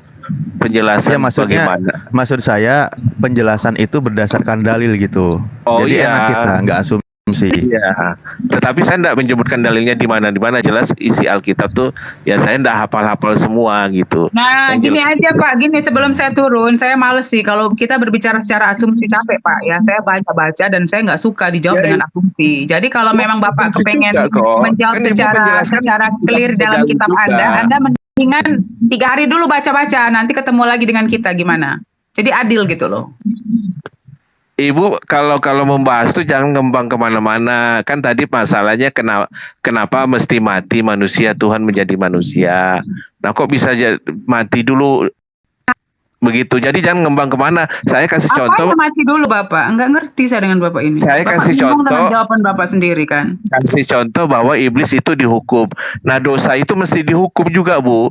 Kesalahan iblis sama kesalahan Adam itu mesti sama-sama dihukum. Jadi menurut Anda, kalau Anda berpikir di dalam ajaran Anda bahwa Tuhan itu sudah turun membunuh, menurut Anda kalau Tuhan itu sudah turun, kalau sebentar kita TikTok aja Pak, terlalu panjang, Bapak terlalu panjang dan kita harus lebih panjang ngomongnya ketimbang saya. Saya jelaskan Ibu Iya, tidak tapi mau. Bapak jawabannya itu yang harus clear Pak, jangan berpidato, nggak suka saya, harus Lebih dengan panjang data. lagi. Waduh, nggak ngaca Ibu nih.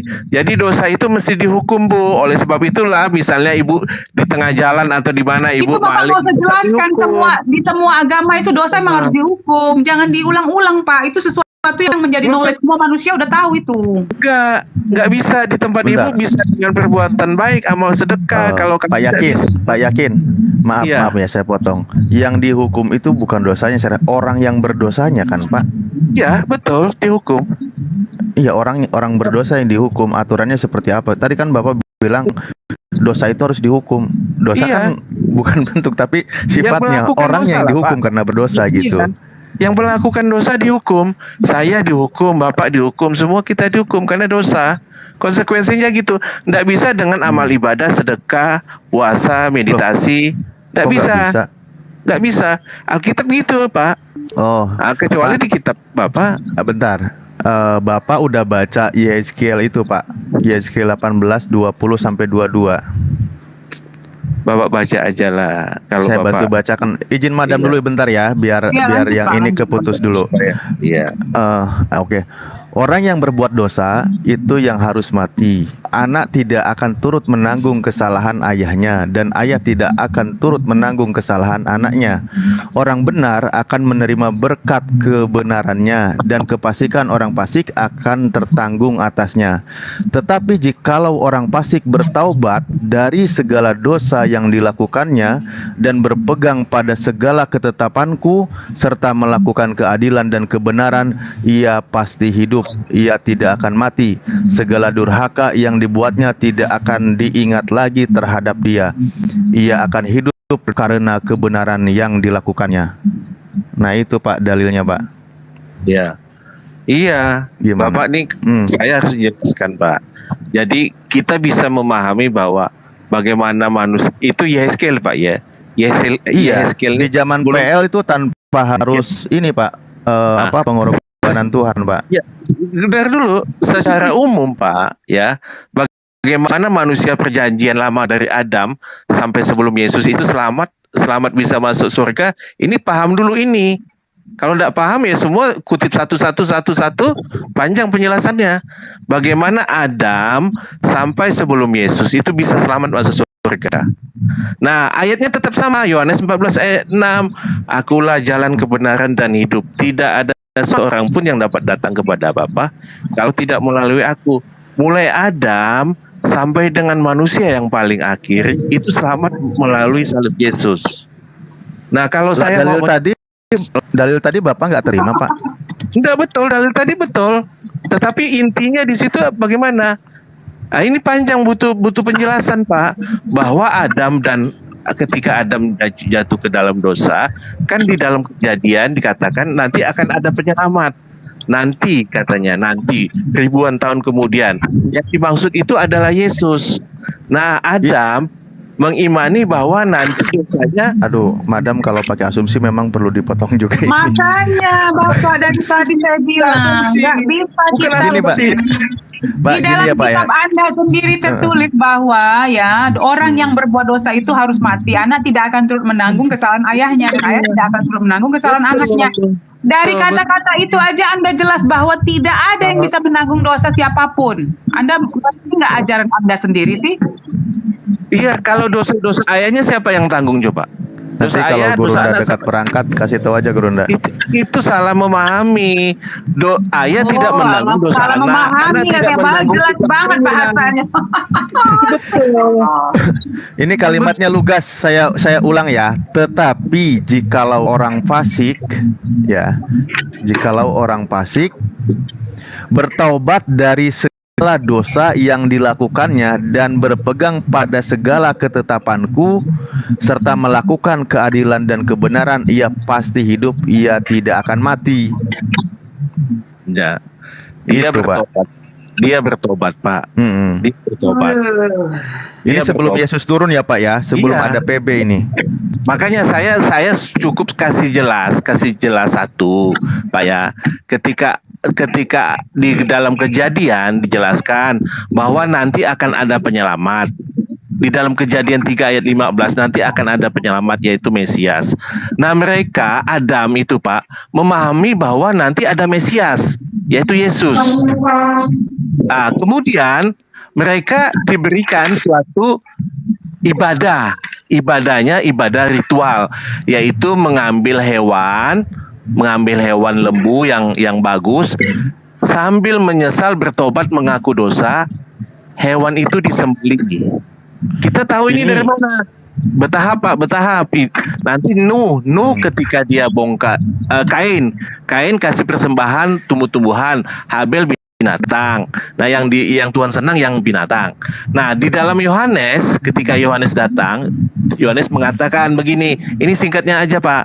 Inilah anak domba Allah yang menghapus dosa dunia. Inilah anak domba Allah yang menghapus dosa dunia. Nah, domba yang mana? Ini domba yang disembeli-sembeli di dalam Perjanjian Lama. Jadi garis penghubungnya, garis merahnya ketemu nih, Pak. Ketika ketemu di Yohanes. Enggak, Bapak, Kita ini memahami terlalu itu. asumsi. Makanya saya bilang, Pak. Makanya, Bu, Ibu baca kitab kalau selesai. Aduh, oke. Bapak nggak usah ngajarin saya. Bapak tahu kalau saya kasih tahu salah satu lagi ya. Justru ngajarin Ibu, Saya kasih supaya Bapak Ibu tahu. Itu Bapak ayatnya satu. saya sudah kasih dalil itu, bahwa Yohanes mengatakan inilah anak domba Allah yang Kita menghapus itu dosa tidak dunia. perlu dalil, Pak. Kita kutip dalam dalil tak perlu kitab dalil. Anda sendiri, bahwa di dalam kitab Anda itu tidak ada yang namanya penebusan dosa, tidak ada yang menanggung, itu udah jelas di situ, Pak. Kalau Bapak Coba. mau bantah ya bantah kitab Anda, jangan kita. Iya, Pak Yakin. Coba begini ya, saya runut dulu ya. Pak, yang berfirman kepada Yeskiel itu siapa, Pak? Dalam keyakinan Bapak. Ya, itu perkataan lewat nabi, itu tentulah Tuhan yang ngomong bicara lewat nabi. Di situ Yesus tahu nggak dalam keyakinan Bapak terlibat juga? Iya, kalau Yesus itu, Pak, kan Yesus itu dilahirkan. Kalau Bapak mengatakan di dalam Perjanjian Lama oknumnya manusianya Yesus, ya pasti tidak ada. Bukan. Kan dalam keyakinan Bapak Yesus Tuhan. Pertanyaan saya, Yesus tahu nggak atau mungkin Yesus sendiri yang berfirman ini kepada Yeskiel sebelum dia menjadi manusia itu? Iya, Yesus yang ilahi lah, bukan Yesus yang di dalam Perjanjian Baru tentunya. Paham enggak Ya maksudnya? kalau Yesus tahu, Pak, kan berarti Yesus juga yang berkata seperti itu, bahwa orang yang bertobat, orang yang bertobat itu dia tidak akan mati, Pak. Bapak konteks bertobat gimana bertobat? Lah itu ayatnya jelas loh, Pak. Cara bertobat gimana? Bertobatnya nanti mereka mengambil hewan domba, Pak. Tanda mereka bertobat, mereka ambil hewan domba disembelih. Nah, itu oke. Kalimatnya jelas ya, Pak ya. Kalimatnya, ia pasti hidup, ia tidak akan mati, segala durhaka yang dibuatnya tidak akan diingat lagi terhadap dia, ia akan hidup karena kebenaran yang dilakukannya. Iya. Iya, dia bertobat, Pak. Ketika sama dengan sekarang pun, ketika kita bertobat, kita mengaku kita berdosa. Nah, di dalam Perjanjian Lama, semua manusia Perjanjian Lama, kalau mereka itu udah bertobat, dan ini tentu ngerti yang di Yeskiel nih, mereka mengambil hewan domba, kemudian diletakkan di atas mezbah, disembeli. ini melambangkan Yesus yang nanti yang mati di kayu salib. Harus begitu, Pak. Konsekuensinya begitu. Kita bertobat seperti itu, menyesal mengaku dosa. Mereka mengimani Yesus nanti yang akan datang menebus dosanya, dosa yang sudah dia lakukan. Bertobat, tapi kan dosa itu yang di belakang yang dilakukan mesti dihukumkan. Paham Pak ya? Dia sudah bertobat, tidak melakukan dosa. Saya paham ayat ini, tapi saya nggak paham penjelasan Bapak terus terang. Begitu Pak. Secara umum Bapak ini menjawab Pak Alif secara iman gitu. Sementara kita pakai logika kita untuk membaca itu pakai otak manusia Pak. Mungkin Ya, kalau kita nggak usah ngomong agama, Anda baca kitab itu, semua orang paham arti kitab itu karena ditulis dengan jelas dan clear, tidak terbelit-belit, tidak ada ambigu, semuanya clear. Oke. Bagaimana pula Madam, Bapak? boleh saya bicara sebentar, Madam? Ya? Madam, boleh saya bicara sama Pak Yakin? Ya, lanjut Pak. Silakan Bang Abu, silakan Oke, Pak Yakin begini. Tadi saya dengar ya kenapa Yesus datang ke dunia. Ya. Tadi mungkin saya ingin penegasan lagi dari Pak Yakin. Apa tadi Pak Yakin katakan kenapa Yesus turun ke dunia untuk apa Pak? Ya untuk dihukumkan. Menggantikan atas dosa. Oke. Apakah cuman itu Pak? Iya, hanya ya tentulah dia memberitakan kabar baik. Intinya ke situ. Jadi begini Pak, saya kasih tahu. Ketika kita bertobat, saya belum selesai. Saya baru bertanya satu Pak. Itu pun belum panjang, belum sampai 1 menit Pak. Kemudian saya mau katakan ke Pak Yakin, apakah Yesus datang ke dunia untuk menunjukkan bahwa inilah Allah yang tadinya tidak bisa dilihat, tidak bisa didengar suaranya, maka bermanifestasi menjadi anak manusia sebagai bukti bahwa adanya Allah itu? Ya atau tidak Pak? Itu salah satunya saja Pak. Tadi kan Bapak sudah blunder nih ya, Bapak sudah bilang utamakan satu-satunya itu. Oke. Sekarang pertanyaan saya Pak, apakah hari ini konsep ketuhanan di dalam tubuh kekristenan itu sudah final atau belum Pak? Final Pak. Ada kesepakatan di antara semuanya? Kalau soal sepakat itu bukan patokan. Berarti belum final Pak. Ini konsep ketuhanan Pak, bukan masalah tata cara beribadah. Tentang siapa yang disembah Pak. Bukan masalah kesepakatan, masalah memahami firman Tuhan. Ya banyak yang beda-beda ya kan, masih di dalam kekristenan bisa saja beda. Jadi bukan masalah kesepakatan Pak, tetapi yang menjadi perbedaan itu apa Pak? Apakah cara ibadahnya atau cara dalam liturginya atau tentang ketuhanannya Pak yang berbeda itu Pak? Ya macam-macam Pak, liturginya bisa beda, memahami firman Tuhannya beda. Yang paling substansi sampai adanya perbedaan tentang tritung, ada subkoordinat, ada oneness, dan lain-lain. Apakah mereka itu sudah final dan bersepakat atau saling membidatkan satu sama lain Pak? Ya tergantung masing-masing Pak. Mereka menganggap. Artinya belum final Pak. Masing-masing kekristenan harus menganggap final. Tidak boleh kalau masih belum. Sama juga dengan agama lain, mesti ya Bapak juga mesti yakin bahwa Bapak masing-masing kekristenan. Oke Pak, saya catat Pak, masing-masing kekristenan. Oke, silakan Madam. Ya gini saya sambungkan lagi. Jadi di Yeskiel ketika bertobat Pak ya, sama pun dengan kita saat ini. Ketika kita bertobat, perbuatan lama itu kan tidak bisa habis-habis gitu aja. Mesti dihukumkan perbuatan lama kita walaupun kita saat ini sudah ninggalkan. Nah, oleh sebab itulah penghukuman itu dijatuhkan kepada Yesus supaya kita bisa selamat. Caranya seperti itu. Kalau kita tidak jadi termasuk begitu, jadi kalau Hitler yang udah membunuh beribu-ribu manusia ini ditanggung juga dosanya. Ya kalau dia percaya bahwa jadi menurut Anda Hitler yang sudah membunuh berjuta manusia itu bagaimana hukumannya, ditanggung dia sama Yesus gitu? Tanya sama dia percaya nggak? Kan kita nggak tahu dia percaya bahwa dosa dia minta ampun dosa sebesar Bapak, apapun. jadi menurut Anda Saya sudah tanya, Pak. Saya dalam sudah tanya agama kemarin. Anda, Katanya belum. Hah? Belum percaya? Hah? Gimana? Belum percaya, saya sudah tanya, Pak. Kemarin katanya Hitler dia belum percaya, Pak. Oh ya, dia mati binasa. Gimana Jadi- cara, jadi cara enak meyakinkan banget ya. Hitler gimana, Pak? Hah? Nggak, gini, kalau Hitler percaya, Pak Abu, berarti dia yang udah membunuh berjuta-juta manusia itu diampunkan begitu saja ya? Gini, Madam, kan tadi jawabannya disuruh tanya ke Hitler. Oke? Saya sudah tanya kemarin, Pak. Ketemu saya sama dia. Melalui mimpi ya, Iya, melalui Pak. mimpi ya. Iya. Ya kalau tidak percaya ya binasa Pak, tidak selamat. Penghukuman buat dia. Tentulah penghukuman dia dengan Madam kan beda. Hitler lebih berat kan gitu.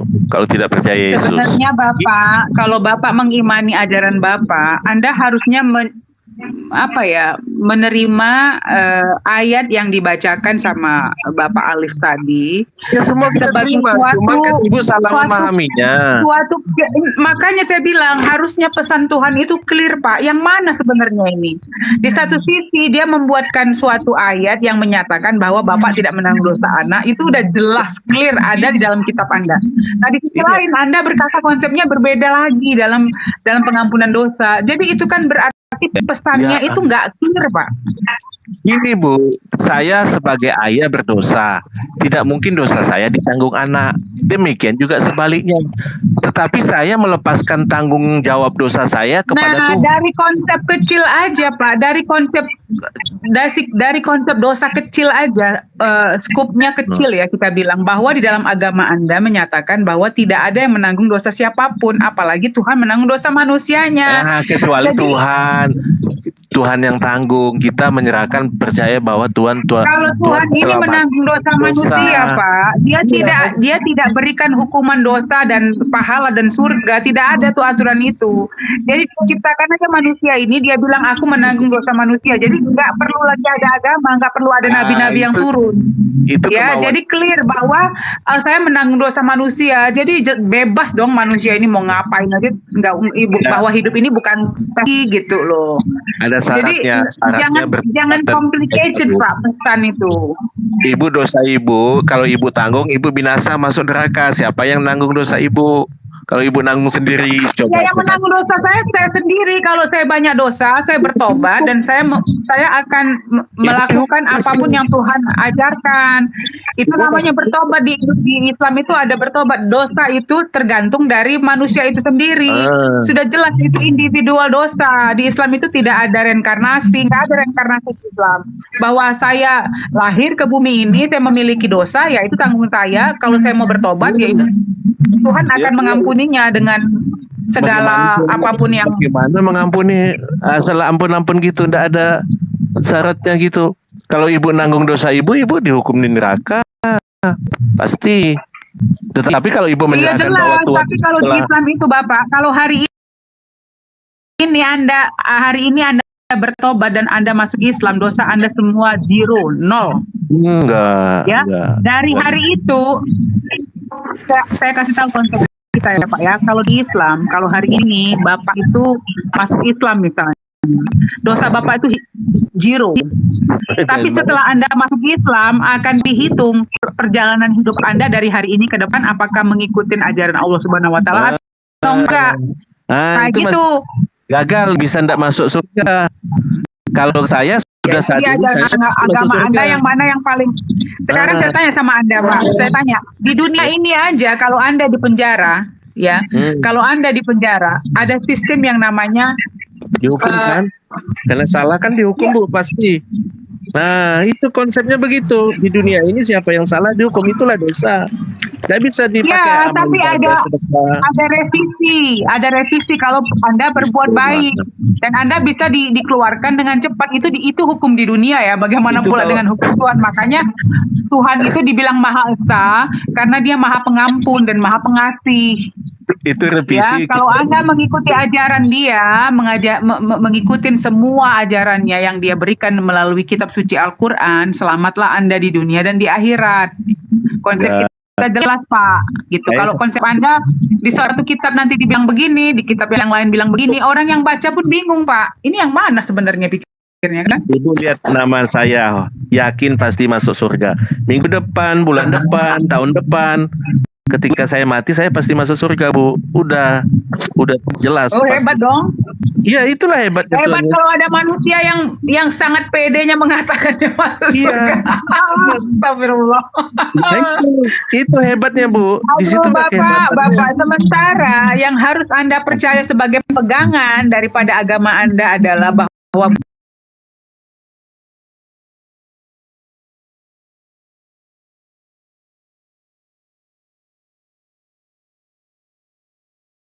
historinya sebagai pegangan Anda gitu loh. Kalau itu pun tidak ada, tapi Anda mempercayai suatu dogma yang ditanamkan di dalam kepala Anda, saya bilang sangat tragis ya, fatal tuh. Yakin saya pasti masuk surga, Bu. Minggu depan, tahun depan, ketika saya dipanggil Tuhan, saya Pak pasti yakin? masuk surga. Puji Tuhan. Pak yakin? Ya. Oke, baik, izin madam. Tadi kan Yeskiel itu sudah menjelaskan ya. Lalu Bapak membawa ke PB dan ajaran Yesus ya. Bapak kan kalau saya baca ya di Matius, Pak, Matius 5:20, maka aku berkata kepadamu, jika hidup keagamaanmu tidak lebih benar daripada hukum keagamaan ahli Taurat dan orang-orang Farisi, sesungguhnya kamu tidak akan masuk ke dalam kerajaan surga. Nah, Bapak kan udah bilang yakin masuk surga. Ini kata Yesus begini, Pak. Ya. Gimana begini, ini? Pak? Begini, Pak. Konsep untuk masuk surga itu apa sih, Pak?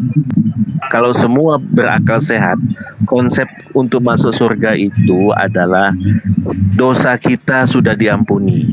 Itu intinya, Pak. Bukan kita amal ibadah, sedekah, itu belakangan, itu wajib, itu boleh, dan itu baik. Tetapi intinya adalah masuk surga itu suci, Pak.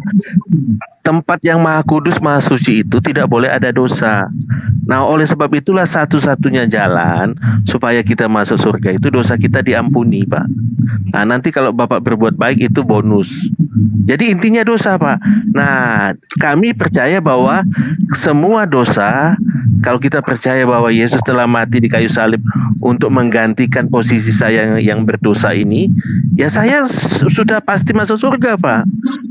Asal saya jangan meninggalkan kepercayaan saya itu. Jadi bulan depan, tahun depan saya mati, saya pasti masuk surga. Itulah kasih karunia Tuhan kepada kami, bahwa Yesus yang mati di kayu salib itu menanggung semua dosa seisi dunia yang mau percaya. Karena dosa tidak bisa ditebus, dibalas dengan amal ibadah, sedekah, puasa, meditasi, perbuatan baik. Tidak bisa, Pak. Jadi konsekuensinya dosa itu seperti itu. Nah, oleh sebab itulah keyakinan kami itu pasti Saya akan percaya diselamatkan. Yesus, tapi saya tak dibaptis. Selamat nggak, Pak? Begini, Pak. Kalau Pak sudah Jadi nabi-nabi yang nggak jadi nabi-nabi yang meninggal sebelum Yesus dan nggak dibaptis berarti nggak masuk surga dong. Oke. Saya enggak jawab gitu. Baptisan itu tanda bahwa Gimana, Pak? Baptisan itu tanda pertobatan. Ketika Bapak bertobat saat ini, Bapak pasti mau dibaptis. Tetapi ketika Bapak bertobat kemudian Bapak mati tidak dibaptis, bisa pasti selamat juga. Baptisan bukan tanda bahwa Bapak selamat, enggak. Pertobatan Bapak itu yang menyebabkan Bapak selamat. Tanpa harus dibaptis Bapak mati, Bapak selamat. Begitu. Nah, itu di mana, Pak? Tertulis di Bible. Di mana, Pak? Gimana, Pak? Enggak, di mana tertulis dalam Bible, Pak? Penjelasan baptisan itu tanda pertobatan. Oh, iya. Penjelasan Keselamatan. dogmatis dari pendetanya itu nggak ada di dalam Bible dia. Keselamatan. Pak Yakin pernah baca Bible dengan melepaskan dogma dari Kejadian sampai Wahyu. Hilangkan dogma. Baca sebagai seorang yang netral. Pernah nggak Bapak coba itu? Loh, kita, Pak, membacanya itu kita sudah tahu garis merahnya tuh sudah tahu. Jadi Bapak mau selisihkan kemana, melencengkan kemana, dogma mana. Nah, baptis itu tanda pertobatan. Beda dengan keselamatan. Nah, jadi dia itu berkesinambungan. Pak. Tidak bisa acak-acakan gitu. Kalau Bapak sudah diselamatkan, dijelaskan bahwa minta dibaptis. Nah, sebelum dibaptis, misalnya minta dibaptis minggu depan Bapak belum dibaptis, Bapak mati, Bapak tetap masuk surga. Bukan baptisan itu. Kayak dia Tuhan loh. Begini Dia Pak, lebih tahu daripada Tuhan. saya jadi batal Pak, padahal saya sudah senang sekali tadi, cuman modal percaya masuk surga. Saya tadinya sudah pengen Pak. Oh iya, Tapi modal penjelasan percaya, Bapak Pak. saya jadi ragu-ragu lagi Pak. Jadi mundur saya. Jadi Pak, kalau orang kepengen membunuh, dia membunuh dulu. Setelah itu dia bilang, oke, aku percaya Yesus, ya udah dia masuk surga berarti. Oh, kalau Kristenan enggak seperti itu. Enggak narasi seperti Ibu. Narasinya enggak kayak gitu, Bu. Kalau Itu percaya narasi yang Bapak suka-suka Bapak, yang Bapak oke menurut Bapak oke kan, yang tidak. Saya tadi baru dengar sebuah perkataan Madam Pak Yakin. Saya tadi baru dengar sebuah perkataan, dan ini mohon maaf, katanya ini dari salah satu tokoh gereja. Dia bilang gini, kata dia, tidaklah kau dapati seorang Kristen dalam waktu yang bersamaan ketika dia berbicara tentang kekristenan kecuali dia hilang kewarasannya. Apa itu? Itu enggak Ini jelas. dari tokoh gereja sendiri Pak, dari tokoh Kristen sendiri, bukan saya yang ngomong gitu Pak. Oh, itu enggak jelas. Itu enggak ada di Alkitab begitu. Gini Pak, saya nih, Yesus sudah mati untuk saya hidup untuk Yesus. Jadi gitu narasinya, bukan lalu mau membunuh besok lalu bertobat. Tidak bisa kayak gitu. Saya sudah diselamatkan, saya sudah pasti masuk surga. Hidup saya untuk Tuhan, untuk kebaikan sesama, untuk melayani sesama, membantu menolong sesama manusia. Karena saya sudah Penebusan diselamatkan. dosa itu ajaran Paulus, Pak, bukan ajaran Yesus. Sama Bu, sama. Perkataan Paulus itu Siapa bilang sama? diilhamkan oleh Yesus. Aduh, Bapak, makanya Pak baca, Pak. Banyak baca biar Bapak paham. Bu, kita udah bahas, udah dibilang Ibu sudah bahas selesai enggak? Coba saya tanya. Aduh, Bapak, gampang Pak zaman sekarang. Tadi aja Bapak nggak bisa jawab itu. Nggak bisa Bu, Ibu mesti ajak siapa membahasnya selesai. Satu pun kalau Ibu bisa jumpain kelompok yang seperti itu, Ibu tanya. Kalau hanya membaca itu gampang Bu, selesai 1 tahun selesai. Tapi membahas butuh puluhan tahun Bu. Bapak, saya hargain Anda karena Anda sopan dan saya menghargainya teman-teman semua. Kaum yang sebentar Pak, sebentar. Banyak kita itu berbicara dengan orang-orang yang lain itu nggak sopan. Bapak sopan, jadi saya tidak mau berkata-kata kasar, ya. Tapi apapun yang Bapak percaya secara iman kita hargain Pak. Tapi secara diskusi, ya Bapak harus menjawab apple to apple. Jangan kita pertanyaannya apple, jawaban Bapak anggur, limbing, yang lain-lain. Jadi maka itu saya cut gitu. Saya orangnya nggak sabaran kalau ditanya apple harus ke apple gitu loh. Ibu tanya seisi Alkitab, kita jawab. Saya usahakan saya jawab. Seisi Alkitab Ibu tanya. Kita bukan ecek-ecek nih Bu. Ibu tanya seisi Alkitab. Iya, saya juga nggak ecek-ecek, ngapain? Bapak pikir saya di sini Pak tidak mencari apa-apa. Jujur aja kita lewat berdiskusi. pertanyaan Ibu, lewat pertanyaan Ibu itu, Ibu basicnya kayaknya begitu. Pertanyaan tentang Maria yang mengatakan, oh Tuhan ini ya Engkau yang aku kandung. Gimana? Bapak, dia adalah sumber sifat manusia pertama yang harus memberikan dia sebagai bukti manusia pertama yang diberikan pesan kepada Tuhan. Jadi itu adalah human resource yang pertama harus diurai gitu loh. Ajaran Anda tuh bermula dari dia harusnya. Tapi itu tidak ada. Itu yang sangat disediakan gitu loh, bahwa ini orang ini mengikuti ajaran mana ya gitu loh. Sementara sepanjang hidupnya Yesus itu selalu berdoa dan selalu sebelum digantung pun dia berdoa loh, dia berkeringat loh Pak gitu. Jadi sangat kontradiksinya. Anda bilang dia menebus dosa untuk dia berani, dia digantung untuk menebus dosa. Tapi kenyataannya dia itu gemetar Pak, berdoa gitu loh. Nah, bagaimana mungkin kondisi itu diartikan berbeda dengan kenyataannya gitu loh. Jadi gimana ya Pak? Sebenarnya kita kasihan sih, tapi ya itu urusan Anda lah ya. Kalau Anda ingin Oh, benar, madam. Saya baru ingat nih, saya punya pertanyaan begini, Pak Yamin, Pak Yakin. Apakah ketika di zaman Yesus hidup, orang-orang itu sudah tahu belum bahwa Yesus inilah yang nanti akan mati di tiang salib? Tahu tidak? Ya, itu semua udah ditanya di TikTok nih, Pak. Saya heran pertanyaan itu Iya, ulang-ulang. maksudnya saya belum ini, saya baru ini. Gini. Ibunya aja nggak tahu kok, apalagi orang lain. Makanya tadi saya bilang cuma ibunya aja nggak tahu kalau dia Tuhan gitu. Iya, yang harus lebih harusnya mendapat bisa tahu, bisa betul. Bentar, madam. Ya, Pak Yakin. Apakah mereka tahu orang-orang itu? Sudah tahu ya? Ada yang tahu, ada yang enggak, Pak. Berapa banyak yang tahu, berapa banyak yang nggak tahu, Pak? Yang jelas kalau kita lihat catatan Alkitab, Petrus tahu. Thomas malah nggak tahu. Iya, berapa, Pak? Coba dibikin dalam bentuk angka, Pak. Kalau catatan di Alkitab itu kan lewat argumentasi, ada dialog. Yesus mengatakan, menurutmu siapakah aku ini? Yang menjawab yang betul itu kan Petrus. Dia menjawab, engkau adalah Mesias, anak Allah. Yohanes percaya, Yohanes Pembaptis. Nah, minimal itu dua itu mereka paham. Oke, berarti cuma 2 orang.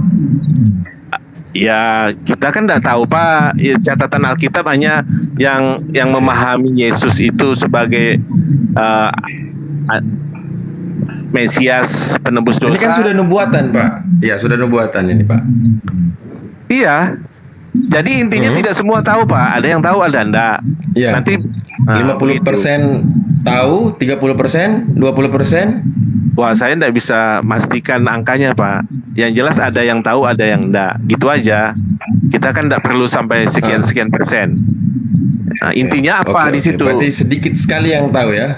Iya. Seperti Pak bilang tadi, Petrus, apa lagi? Iya, ya yang lain macam Thomas nggak tahu dia Thomas, ya kan? Thomas nggak tahu. Oke, taruhlah yang tahu. Dalam Bible Anda Yang sendiri tahu dikatakan ini, bahwa Yesus itu sudah menikah loh. Sedikit lagi, Dalam Bible-nya itu 2 detik. dikatakan bahwa Yesus itu menikah. Padahal penebusan dosa itu harus tidak berdosa dan tidak menikah. Itu bagaimana kontradiksi terjadi dalam kitab Anda? Ya, yang bilang menikah Ibu di Alkitab tidak ada dia menikah. Ibu ini ngada-ngada aja. Oke, Sekarang lanjut deh. Gini, madam. Dikit lagi. Jangan terlalu kuat Kamu lanjut aja, saya cari. Taruhlah ada yang tahu, ya, ada yang tahu. Oke, ada yang tahu. Nah, ketika kejadian penyaliban itu, bagi mereka yang tahu, apakah mereka bersorak bergembira ataukah mereka lari ketakutan? Fakta-faktanya, Pak, saya tidak bisa asumsi sendiri fakta di Alkitab. Ketika Yesus itu disalibkan, ya kan banyak murid-muridnya kan banyak menghindar, Pak. Lebih banyak menghindar. Kan begitu. Karena mereka takut. Kenapa menghindar? Karena mereka pengikut Yesus. Gak apa-apa. Dibunuh pun gak apa-apa. Udah yakin Yesus mati disalib menebus dosa, ngapain takut? Apalagi mati bersama-sama dengan Tuhannya. Itu lebih hebat lagi, Pak. Enggak, misi mereka belum selesai, Pak. Misi mereka belum selesai. Terus Maria Magdalena itu siapa, Pak? Maria Magdalena? Ya, Ibu bacalah di Alkitab siapa dia. Ya, di dalam Alkitab saya lihat dia menikah dengan Maria Magdalena dan mempunyai anak. Itu gimana ceritanya, Pak? Ya, Ibu lah buat sendiri ceritanya. Di Alkitab tidak ada cerita. Ibu orang ini dalam Alkitab mau saya tunjukkan nih, buka kamera saya. Buka, Ibu di mana lihat? Saya kasih Ibu 1M lah kalau ada. Oh, benar. Iya. Saya dapat dikit ya, teman-teman, 6 orang ya. 1M ya. Nanti kita bagi-bagi 5 ya. Saya dapat dikit ya. 1M bagi 5 ya, Dedi. Iya. Gak apa-apa, dikit. Gak usah, kita bagi 5 aja. Oke, boleh, silakan. Lanjut, aku ada notaris nggak? Ya. Sedikit saya boleh bicara nggak nih sebelum saya cek. Iya, jadi oke. Silakan Bang Juma. Jadi gini, Yesus itu selalu meminta kepada muridnya yang asli agar waspada. Waspada kepada siapa? Ahli Taurat, orang Farisi. Kenapa? Mereka akan menghembur-hemburkan kebohongan gitu. Makanya Yesus itu mengatakan celaka, celaka, celaka. Siapa celaka itu? Orang Farisi. Kenapa orang di sini? Karena dia menjelajahi daratan, menyeberangi lautan untuk mengajak orang lain masuk ke agamanya, dan orang itu akan 2 kali lebih jahat daripada orang Farisi itu sendiri. Nah, kita sudah temukan hari ini, masakan orang yang hidup 2000 tahun kemudian lebih tahu siapa Yesus daripada wanita yang mengandung dan melahirkan Yesus. Itu kan tidak rasional. Yang lebih tahu anak kita itu ya ibunya sebelum tetangga. Ini orang 2000 tahun kemudian ngarung ngidul. Sementara di dalam kitabnya orang Yahudi mengatakan di Yehezkiel 13 nomor 8, sebab itu beginilah firman Tuhan Allah, oleh karena kamu mengatakan kata-kata dusta dan melihat perkara-perkara bohong, maka aku akan menjadi lawanmu. Demikianlah firman Tuhan. Jadi Pak Yakin ini lawannya itu adalah pencipta langit dan bumi, melawan Tuhan gitu loh. Gak ada sesuatu yang disampaikan dari tadi kusimak, semuanya dusta, semuanya asumsi. Itu kenapa? Karena dia sedang mempraktekkan ajaran Farisi. Filipi 1 nomor 18. Tetapi tidak mengapa, sebab bagaimanapun juga Yesus diberitakan baik dengan maksud palsu, dusta, bohong maupun dengan jujur. Tentang hal itu aku Paulus tetap bersuka cita.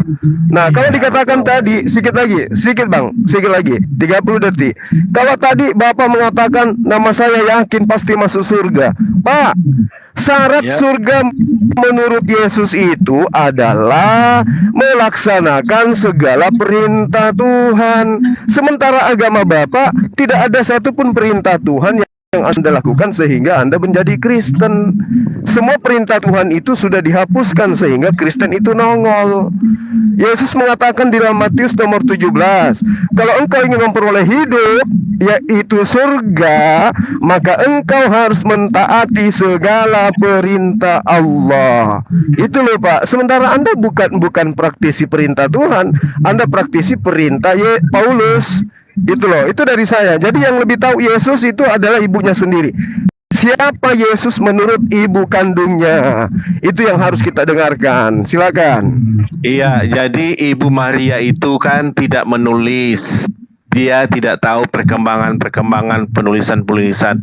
Kita yang saat ini sudah lengkap, Kejadian sampai Wahyu, memahami itu isi semua. Jadi tentulah kami lebih mengerti apa yang terjadi pada saat lalu dengan membaca Alkitab.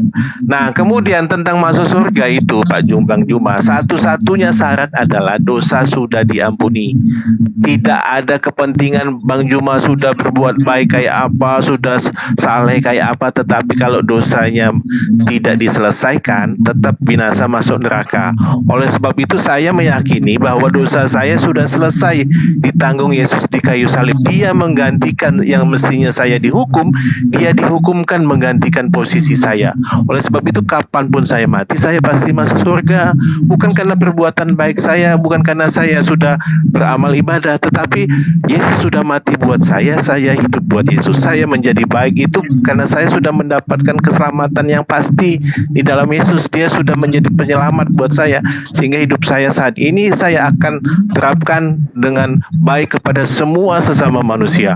Apa yang Tuhan perintahkan saya laksanakan semua. Itu intinya seperti itu. Dosa Bang Juma itu sudah selesai belum? Sudah, apakah Bang Juma tanggung dosa sendiri? Binasa masuk neraka. Percayalah bahwa Yesus sudah menanggung dosa Bang Juma. Bang Juma suci kudus di hadapan Tuhan. Bapak. Oke, saya tanya. Oke Pak Yakin, saya tanya Pak. Menurut kitab Bapak dan menurut Yesus, manusia diupah nanti di akhirat itu berdasarkan perbuatan masing-masing atau perbuatan orang lain? Perbuatan masing-masing, Pak. Nah, terus kenapa Anda menisbahkan dosa Anda kepada anak Maria? Perbuatan masing-masing itu kalau Bapak pertama dosa tidak selesai, penghukuman Bapak dihukum. Perbuatan baik saya kemuliaan Ya, saya. sekarang begini, Bapak mengatakan Bapak diselamatkan, katanya sudah dijamin. Sedangkan yang akan dihakimi nanti adalah perbuatan Bapak. Sekarang Yesus mengatakan di dalam Yohanes 12 nomor 48, yang akan menjadi hakim kala itu adalah perkataan-perkataan Yesus, bukan perkataan Paulus, Pak. Nah, sekarang mana perkataan Paulus, perkataan Yesus bahwa dia menjamin keselamatan bagi orang yang menyembah dirinya, menganggap dirinya sebagai tumbal di atas tiang salib? Tunjukkan kepada saya. Ada enggak? Cuma kalau kita sudah diselamatkan, perbuatan jelek kita tidak lagi diperhitungkan. Kalau kita sudah Aduh, itu dongeng, Pak. Makanya di dalam Keluaran 23 nomor 1, janganlah engkau menyebarkan kabar bohong. Jangan engkau membantu orang-orang yang bersalah dengan menjadi saksi yang tidak benar. Bapak ini melakukan berita-berita bohong yang Anda sampaikan ini. Yesus mengatakan, dengarkan, yang akan menjadi hakimnya kelak adalah segala perkataanku. Perkataanku itulah yang akan menjadi hakim bagi mereka. Nah, sekarang mana perkataan Yesus bahwa Bapak dijamin masuk surga? Mana perkataannya? Tunjukkan kepada saya sekarang. Mana? Ia adalah pendamai, bukan hanya kepada mengampuni. Tunggu, Bapak, jangan engkau menyebarkan kabar bohong. Itu perintah Bible. Sekarang saya tanya, tunjukkan kepada saya perkataan Yesus yang akan menjadi hakim, bahwa siapa yang percaya dirinya sebagai manusia yang datang mati di atas tiang salib, maka dia akan diselamatkan. Dari lisan Yesus, tunjukkan ke saya, mana? 1 Yohanes 2 ayat 2. 1 Yohanes 2 itu perkataan siapa? Itu perkataan Yohanes, sementara Yesus mengatakan dalam kesaksiannya, Yohanes 5 nomor 36, ada kesaksianku yang lebih penting dari kesaksian Yohanes. Kesaksian 1 Yohanes 2 itu, Pak, itu kesaksiannya siapa? Yohanes 14 ayat 6, akulah jalan kebenaran dan hidup, tidak ada seorang pun yang dapat datang kepada Bapa kalau tidak melalui aku. Nah, betul. Makanya kenapa Bapak justru menisbahkan jalan ke Bapa itu melalui Paulus? Ayo, kenapa harus melalui Paulus? Kenapa enggak melalui Yesus? Tunjukkan ke saya. Tunjukkan ke saya pengakuan Yesus dengan perkataannya bahwa siapapun yang percaya bahwa aku adalah Tuhan yang datang dalam rupa manusia mati di atas tiang salib, maka semua akan diselamatkan. Tunjukkan mana perkataan Yesus itu. Yohanes 14, akulah jalan kebenaran dan hidup, tidak ada seorang pun yang dapat datang kepada Bapa kalau tidak melalui aku. Bapak jangan nyebarkan kabar bohong. Siapapun yang datang kepada Bapa harus melalui Yesus. Maksudnya apa? Ajaran Yesus. Yang saya minta perkataan Yesusnya mana, Bapak? Ia mengatakan bahwa dalam Yohanes 12 nomor 48, perkataanku lah yang akan menjadi hakimnya kemudian, di hari kemudian. Nah, sekarang perkataan Yesus yang akan menghakimi Bapa itu di mana itu? Bahwa Bapa akan diselamatkan dengan menganggap dia Tuhan yang datang dalam rupa manusia mati di atas tiang salib. Mana perkataan Yesus itu? Karena yang menjadi hakim adalah perkataan Yesus, Pak. Bukan perkataan Paulus, bukan perkataan Yohanes. Silakan, saya tunggu. Penghakiman, Pak. Penghakiman itu kepada mereka yang tidak percaya kepada Tuhan Yesus. Saya sudah diselamatkan. Yesus yang mati di kayu salib itu dihukumkan. Kan dia jelas-jelas dihukum untuk menggantikan semua dosa. Hukuman kematian itu terhadap dosa. Itu hayalan Bapak. Makanya ayatnya ada, Pak. Aduh, itu ajaran, Pak. Itu ajaran yang iya.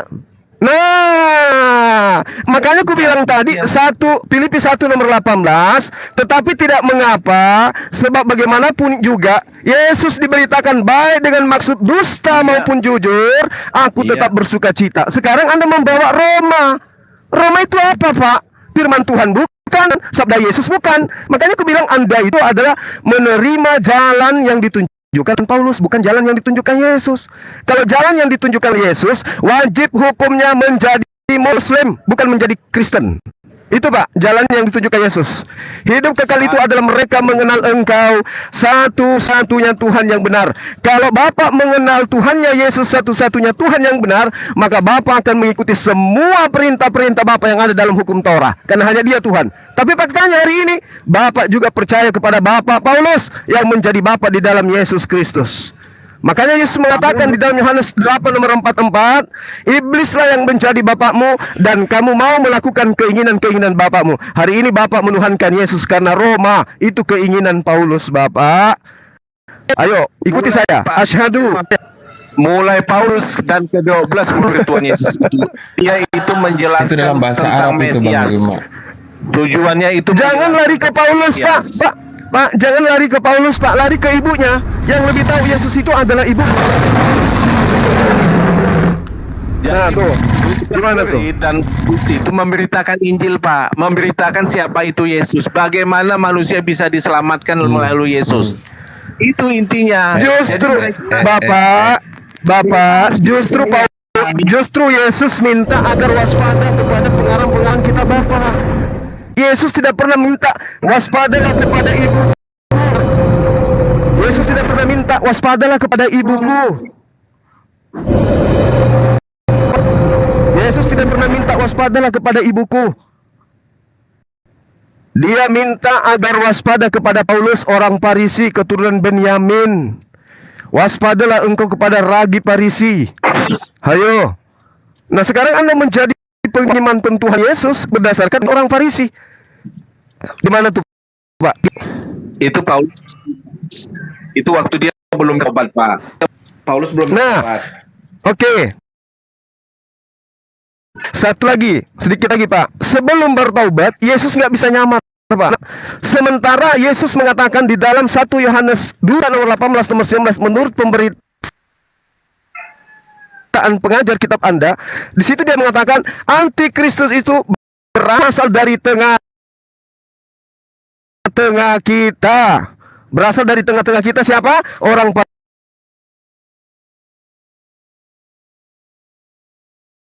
aniaya. Apa yang dilakukan oleh penyesat itu? Sebelum dia menyesatkan, apa yang dilakukan oleh pembunuh penyesat itu? Menganiaya, menangkap, membunuh murid Yesus. Siapa pelakunya? Bapak tahu sebelum penyesat ini nyamar, sebelum penyesat ini menyamar, Kristus itu siapa? Bentar, Kelvin. Siapa, Bapak? Tahu nggak? Lain konteks itu. Antikristus itu adalah anti terhadap ajaran Yesus. Yesus mengatakan dalam Matius 19 nomor 17, lebih mudah langit dan bumi lenyap daripada satu titik hukum Taurat itu batal. Itu kata Yesus yang anti terhadap ajaran itu, dia akan mengajarkan dengan matinya Yesus, maka dia membatalkan hukum Taurat dengan segala aspek aturan yang ada di dalamnya. Sekarang yang mana nih yang benar? Yesus atau Paulus? Itu antikris yang ecek-ecek, Bang Juma. Nanti antikris yang betul ke depan. Menjelang kiamat, terus yang betul-betul berkuasa. Kalau di Bapak Yesus, Bapak perjanjian itu ecek-ecek. Bapak dengarkan saya, Pak. Antikristus yang disebutkan Yesus itu tidak bergeser dari kaumnya sendiri. Jangan Anda lari ke tempat lain. Antikristus itu berasal dari tengah-tengah mereka sendiri, Bapak. Jangan bicara kepada antikristus yang lain, jangan. Kenapa? Karena antikristus yang lain itu adalah Anda. Semua Kristen itu adalah antikristus. Pembuktiannya apa? Sederhana. Yesus mengatakan lebih mudah langit dan bumi lenyap daripada satu titik dari hukum Taurat itu dihilangkan, dibatalkan. Sekarang saya tanya kepada Bapak, menurut pengajaran Yesus ini, hukum Taurat itu kapan bisa dihilangkan, Pak? Apakah setelah langit bumi lenyap atau pada saat dia sudah mati di atas tiang salib? Semuanya, Pak, bahkan sampai Alkitab akan lenyap. Yang tinggal. Nah inilah Bapak, disinilah Bapak saatnya untuk bertobat. Yesus yang Anda tuhankan, Bapak, mengaku dengan lisannya sendiri dalam kitab Bapak, lebih mudah langit dan bumi lenyap daripada setitik hukum Taurat itu dibatalkan. Apakah Bapak nggak menganalisa perkataan Yesus ini? Lebih mudah loh, Pak, langit bumi ini lenyap daripada satu titik hukum Taurat. Artinya apa itu, Pak? Hukum Taurat tidak boleh dihilangkan setitik pun. Tapi apa yang ada di dalam pengajaran Kristen? Efesus 2 nomor 15. Dengan matinya Yesus di atas tiang, dia semua yang terkait dengan hukum Taurat itu sendiri. Saya aminkan. Baterai saya lobet. Aduh, baterai lobet. Ya. Jaringan Bang Zuma ini nampaknya. Ada Kelvin. Iya, Bang Zuma yang mana jelek. Host, baterai saya lowbat juga nih. Di charger Pak, di charger Pak. Juma Bang Juma mesti punya keyakinan. Bulan depan, tahun depan, Bukan meong, Bang. Gitu. Apa tuh? Di charger saja Pak. Bulan depan, Ayolah, Pak. ketika pasti masuk surga. Ini menunjukkan jalan yang itu, Pak. Ya, Bang Juma. Yang penting Bang Juma, ketika nanti Tuhan panggil entah bulan depan, tahun depan, pasti masuk surga. Ya. Itu penting. Iman Bang Juma bagaimana? Yang penting pasti enggak. Loh, Gitu loh. itu Bapak itu hayalan, Pak. Itu hayalan, Pak. Tidak ada yang sampai kepada Bapak tanpa melalui aku. Nah, sekarang kalau Anda melalui Yesus, maka Anda tidak akan mengaminkan penghapusan hukum Taurat dengan matinya Maria di atas tiang salib. Betul atau tidak? Iya, yang menghapuskan siapa? Jalan yang Yesus tunjukkan adalah lebih mudah langit dan bumi ini lenyap daripada membatalkan satu titik dari hukum Taurat. Itu jalan yang dilaksanakan oleh Yesus. Tempulah itu, Bapak. Tempuh jalan itu. Ya, tentang dia adalah jalan kebenaran dan hidup. Apa tuh? Berarti jalan dan kebenaran dan hidup, maka dia harus didengarkan. Apa perintahnya? Sebentar, berarti Bapak juga nggak terima ya dia adalah jalan kebenaran dan hidup.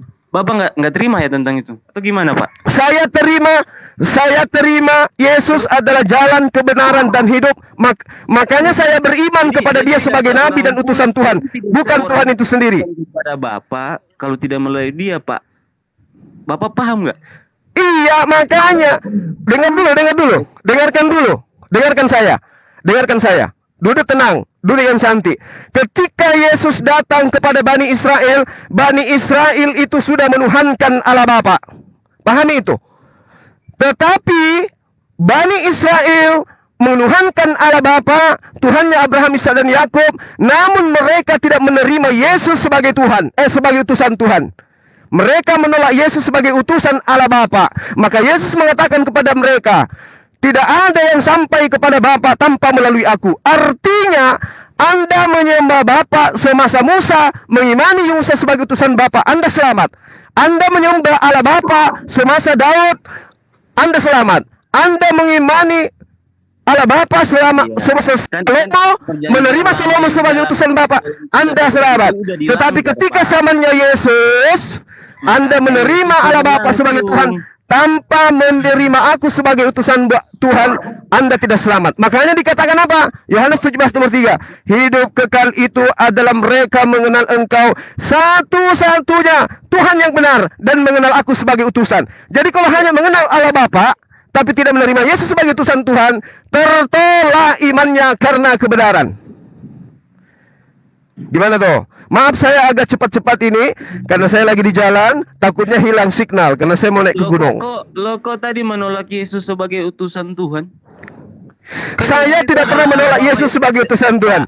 Iman kami tidak sah, iman kami sebagai Muslim kalau tidak mengimani beliau sebagai utusan Tuhan. Makanya abang keliru.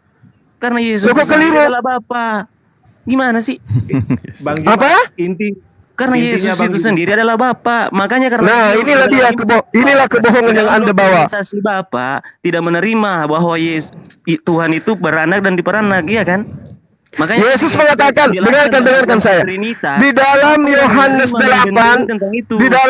8, Yesus mengatakan, aku datang bukan atas kehendakku sendiri. Atas kehendak siapa? Yesus datang. Atas kehendak Bapa. Nah, berarti yang datang ini dia atau bukan? Dia dari dalam dirinya sendiri, Pak. Loh, dari mana Anda mengatakan dia sendiri? Sementara oknum ini datang bukan atas kehendaknya. Berarti ada otoritas lain, ada pribadi lain yang menginginkan dia datang.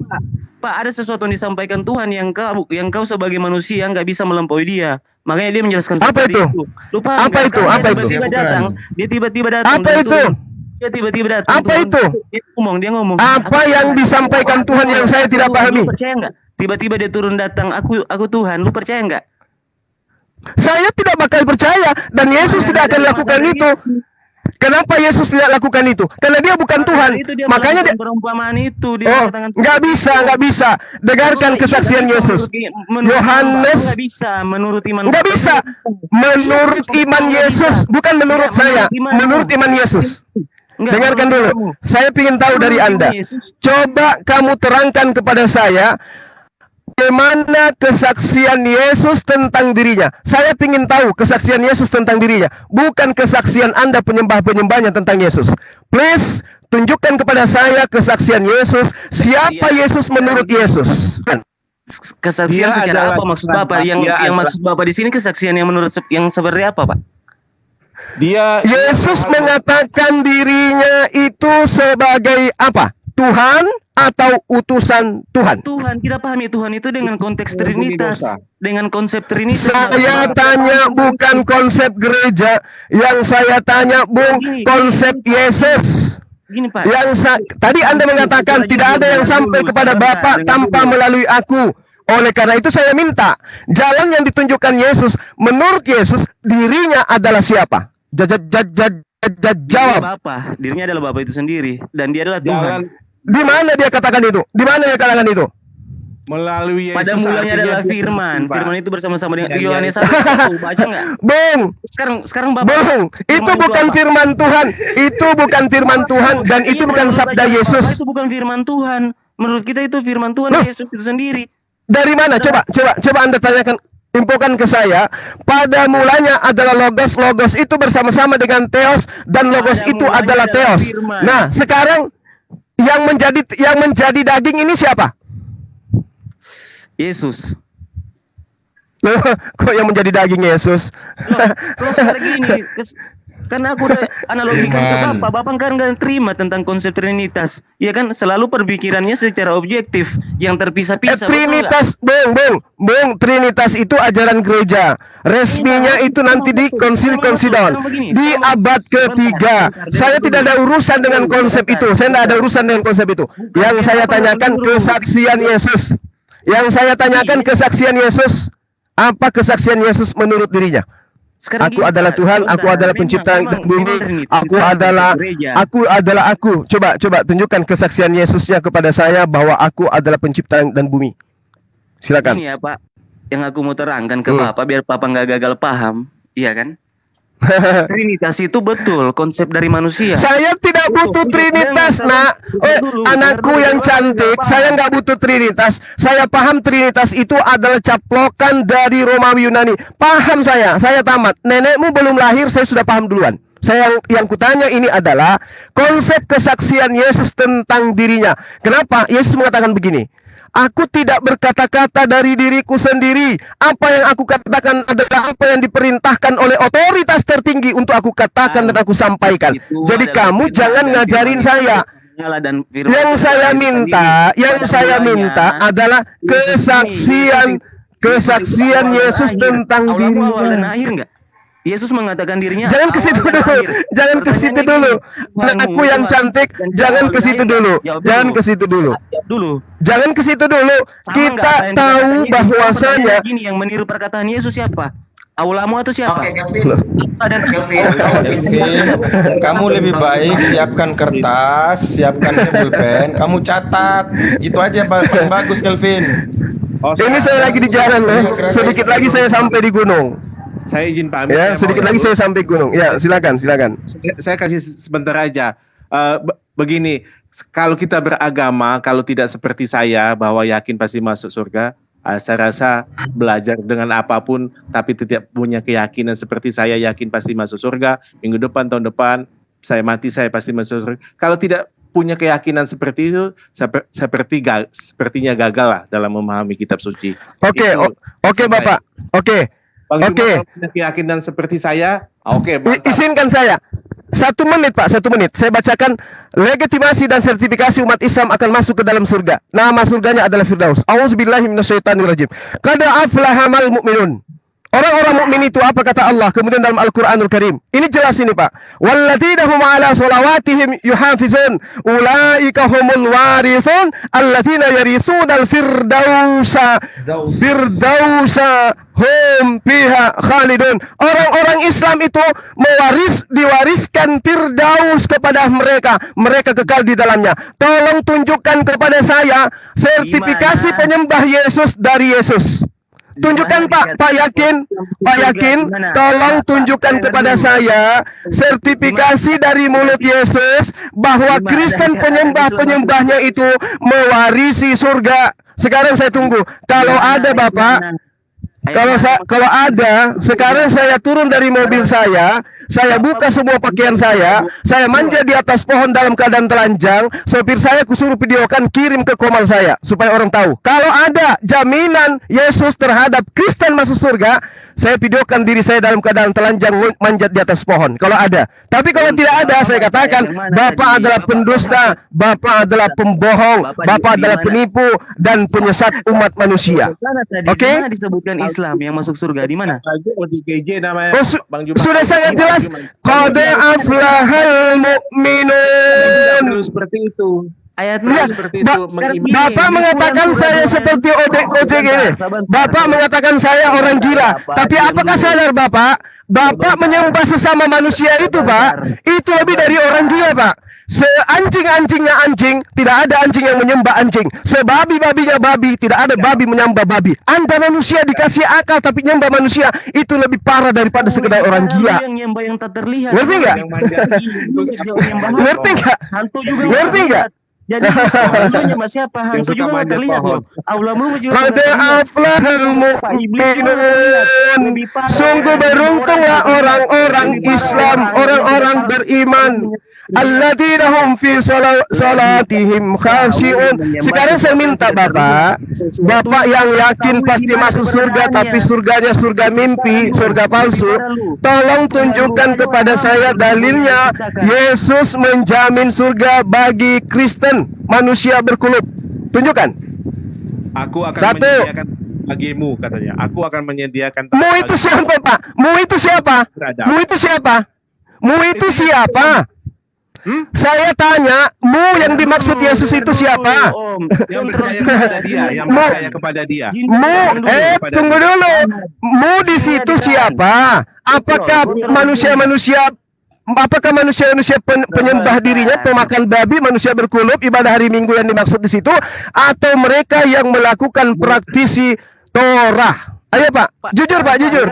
Sekarang gini gue tanya lu surga. Ayo, Anda mimpi kalau begitu, karena Yesus mengaku dengan mulutnya sendiri, Matius 15:24, aku diutus hanya kepada domba-domba yang hilang dari Bani Israel. Apakah menurut Yesus Anda itu adalah domba yang hilang dari Bani Israel?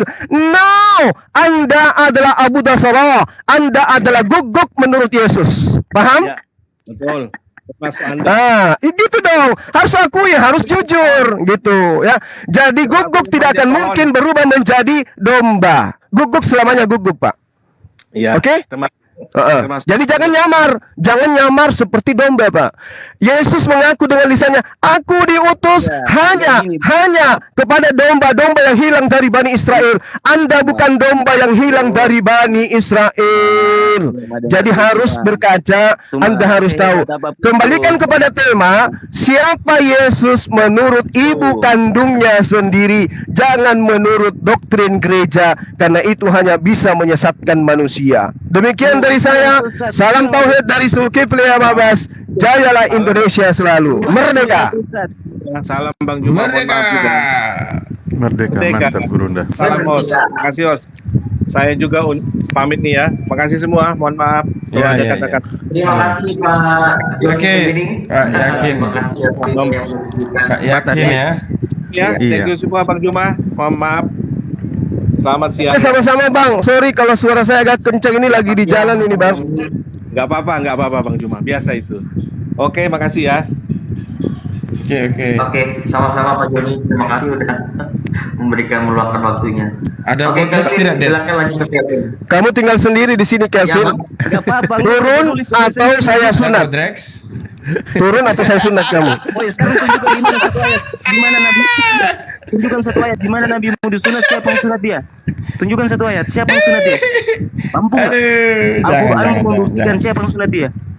Nabimu. Tunjukkan Begini satu Kelvin, ayat. lebih baik kamu ambil buku, ambil Ada pena, buku duduk baptis, diam-diam, cuma catat, ingat, dengar apa yang gua baptis kalau ayatnya nggak ada. dijelaskan. Itu bagus buat kamu. Iya, bagus buat kamu kalau begitu, Kelvin. Ada temanku, dia bilang, bagaimana Yesus Tuhan? Ada mamanya. Deh. Cuma tunjukkan gue satu ayat di mana Orang Sulawesi ini, Masya Allah. Sama dari Pak. Bagaimana Yesus Tuhan? Lu ngomong sunat dari tadi. Adakah mamanya? Lu ngikutin siapa sunat? Lu ngikutin Adakah mamanya? siapa? Nabunuh ki mamanya. Naburu kipomnya, naburu kiomnya. Nama Reki saudaranya Yakobus. Ada Marah kakeknya nanti, marah tantenya. Marah sebab satu kali Yahya. Lu ngikutin siapa di sunat? Lu ngikutin ajaran siapa di sunat? Hah? Ada nggak Oke, aku naikin satu Quran ya, ini ada di bawah Kristen ini. Ada nggak satu ayat di dalam Quran Nabimu itu disunat dan siapa yang menyunat dia? Kelvin, suaramu pelan kayak suara minoritas. Atau dia sudah disunat sejak lahir? Iya, suara minoritas. Kelvin, ini ada Yoshinoya. Sebentar naik dia. Untuk bantu kamu ya. Tadi tarik nafas kalian. Nggak usah. Aku sendiri aja sini. Aku menanya sama Zuma, dia punya ayat nggak? Memang. Ada nggak di dalam Quran? Jago memang ini. Memang tuh. Agak ini ya, Kelvin ya. Jangan ini. Ya udah. Oke, silakan. Yoshinoya, selamat siang Yosi, selamat bergabung. Enggak, aku mau bertanya ke Bang Suma ini. Aku mau bertanya ke Bang Suma, bisa nggak? Boleh nggak? Silakan mau bertanya ke Bang Suma, Bang Abu, Bang Ali, silakan. Ya, aku minta satu ayat, kan mereka disunat semua wajib. Iya, pertanyaannya di sini. Abu tadi. Sebentar ya, yang Kristen satu-satu. Yosi sebentar, itu Kelvin lagi bicara. Mau bertanya kepada Bang Zuma, Bang Abu, Bang Ali, silakan. Yang Kristen satu-satu ya, oke silakan. Oke, Lanjut, yang aku Muslim selesaikan ke makan Bang 1 menit Alif, nih. ke Bang Abu, ke Bang Suma. Di mana di dalam Al-Quran, di mana dalilnya Muhammad itu pernah disunat dan siapa yang sunat dia? Itu aja. Kan wajib kan? Pertanyaannya kalian ngikutin sunnah itu dari siapa? Ngikutin sunat itu di mana? Sama siapa kalian ikut? Satu ayat aja. Yang silakan. Bang Abu, Bang Suma, Bang Ali, silakan. Kalian ngomong sunat dari tadi, susoan. Iya, biar dia terkenal, kita semua diam nggak jawab. Jadi pertanyaan dia nggak bisa dijawab, oke? Oke, suara saya masih kedengaran nggak ini teman-teman? Aku hampir keselak ini lagi makan. Iya. Oke. Jadi perintah Allah Subhanahu wa taala, posisinya, kedudukannya itu adalah sama ketika Allah berfirman kepada Abraham di dalam Kejadian 17 nomor 7 dan penekannya di nomor 14. Kejadian sih. Nah, kedudukannya dalam Al-Quranul Karim diterangkan dalam surah An-Nahl ayat 123. Bismillahirrahmanirrahim. Tsumma auhayna ilaika an ittabi'a millata Ibrahim hanifa wa ma kana minal musyrikin.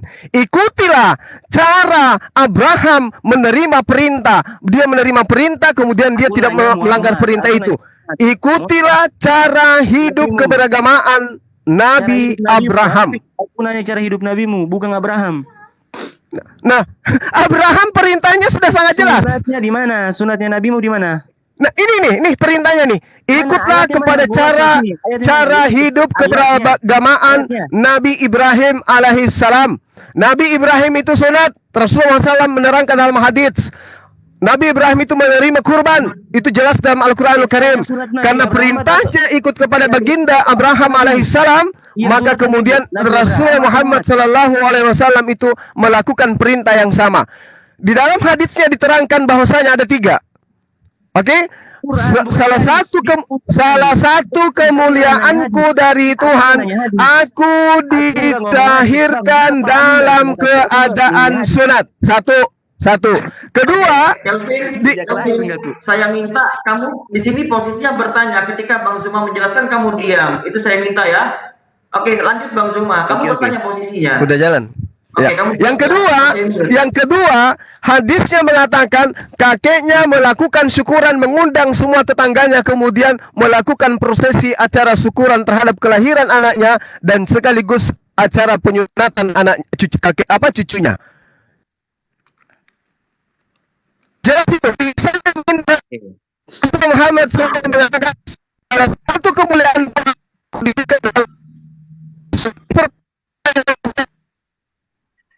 kepada saudara khusus bahwa di sudah sunnah. Dan kalau saya lari dari mobil ini, saya lari naik ke atas gunung dan katakan. Kalau ada Yesus mengaku pernah disunat, ada enggak? Oke, berarti ayatnya dalam Quran enggak ada. Ayo, 1, 2, 3, 4, 5, 6, 7. Ada ya ayatnya dalam Qurannya Muhammad disunat ya. Berarti kalian ikut Abraham ya? Bukan nabimu ya? Gitu ya? Kamu tidak menjawab pertanyaan dari Tunjukkan kepada saya. Dengarkan dulu. Tunjukkan kepada saya. Tunjukkan kepada saya. Habis dijawab disangka dulu dong.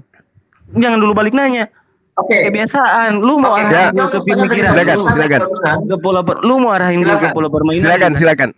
Ya udah berarti. Silakan. Nggak ada Muhammad disunat, ya kan? Di dalam Al-Quran. Di Al-Quran, dengarkan.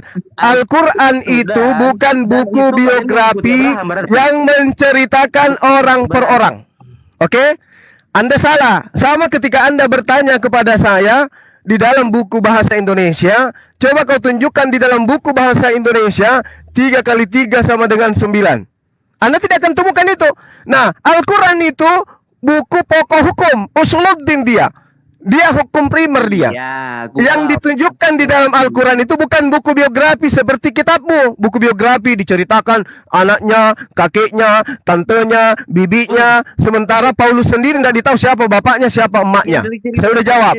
Nah, hukum kedua, dasar hukum kedua di Islam itu ada yang dikatakan hadits. Rasulullah Muhammad SAW berkata, berbuat, memutuskan satu perkara, itu disebut hadits. Nah, Rasulullah mengatakan salah satu keutamaanku adalah aku dilahirkan dalam keadaan bersunat. Itu perkataan dari lisannya sendiri. Pertanyaan saya balik kepada saudara. Tunjukkan kepada saya Yesus pernah mengaku bahwa dia disunat. Sedangkan di dalam Kejadian 17 nomor 14 dikatakan, siapapun dari keturunanmu Abraham atau orang asing yang ada di tengahmu yang tidak bersunat, maka dia harus kau bunuh karena dia telah membatalkan perjanjianku. Sekarang tunjukkan kepada saya Yesus sebagai keturunan Abraham mengaku dengan mulutnya bahwa dia pernah disunat. Kalau ada, kau boleh baptis orang Makassar satu provinsi. Saya yang pimpin. Silakan. Oke, berarti Bang Muhammad lahir udah disunat kan? Ya, sama seperti Musa. Musa lahir sudah disunat, Daud lahir sudah disunat, Adam lahir sudah disunat. Kalau kamu tidak percaya, tunjukkan di dalam Bible Musa disunat, Daud disunat. Kalau ada, kamu boleh baptis semua orang Papua. Silakan. Mau nanya ini udah ditanyain guru mantap.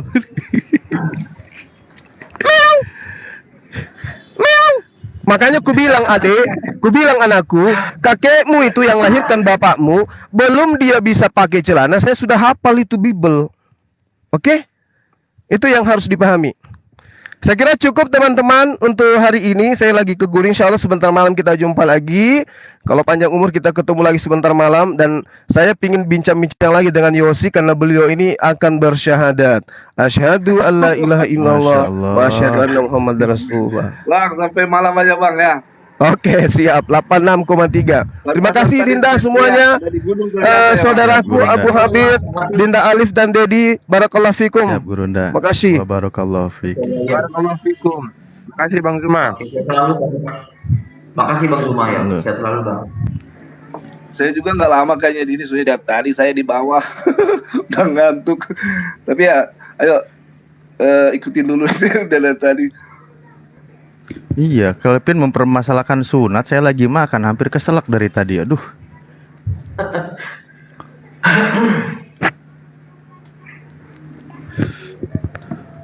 Itu tadi menarik ya sebenarnya. Pak siapa tadi yang sudah yakin masuk surga itu? Bingung ketika dibacakan ayatnya. Mbak, coba Bang Yosi ya. Bang Yosi ya, kita objektif ya diskusi ya. Ngobrol santai kan Bang Yosi kan tipikalnya santai nih. Banyak juga sih yang Halo Bang Yosi, ada suaranya? Iya. Suara saya kedengaran nggak? Kedengaran. Iya. Ini suara saya masuk nggak ini? Aku takut masuk. Aku takut nggak Ada masuk tapi suara. agak Oke, lanjut, Bang. menggema gitu, agak menggema. Agak jauh. Tidak, Dedi, Ded, kalau misalnya ada yang mau naik, saya diturunin aja deh, nggak apa-apa. Toh nanti sinyal Siap. akan hilang Saya ini. turun. Oke, saya turunin Bang Iya. ya. Saya ganti Iya. yang lain ya. Oke, siap. Maaf. Terima kasih. Barakallah. Salam tauhid, salam satu Tuhan. Assalamualaikum warahmatullahi wabarakatuh. Waalaikumsalam warahmatullahi wabarakatuh. Salam sehat. Warahmatullahi taala. Ya, saya agak menggema suaranya. Soalnya di room khusus sekarang. Iya, lanjut, Bang. dalam ruangan. Iya. Nanti saya isi biar nggak ini suaranya.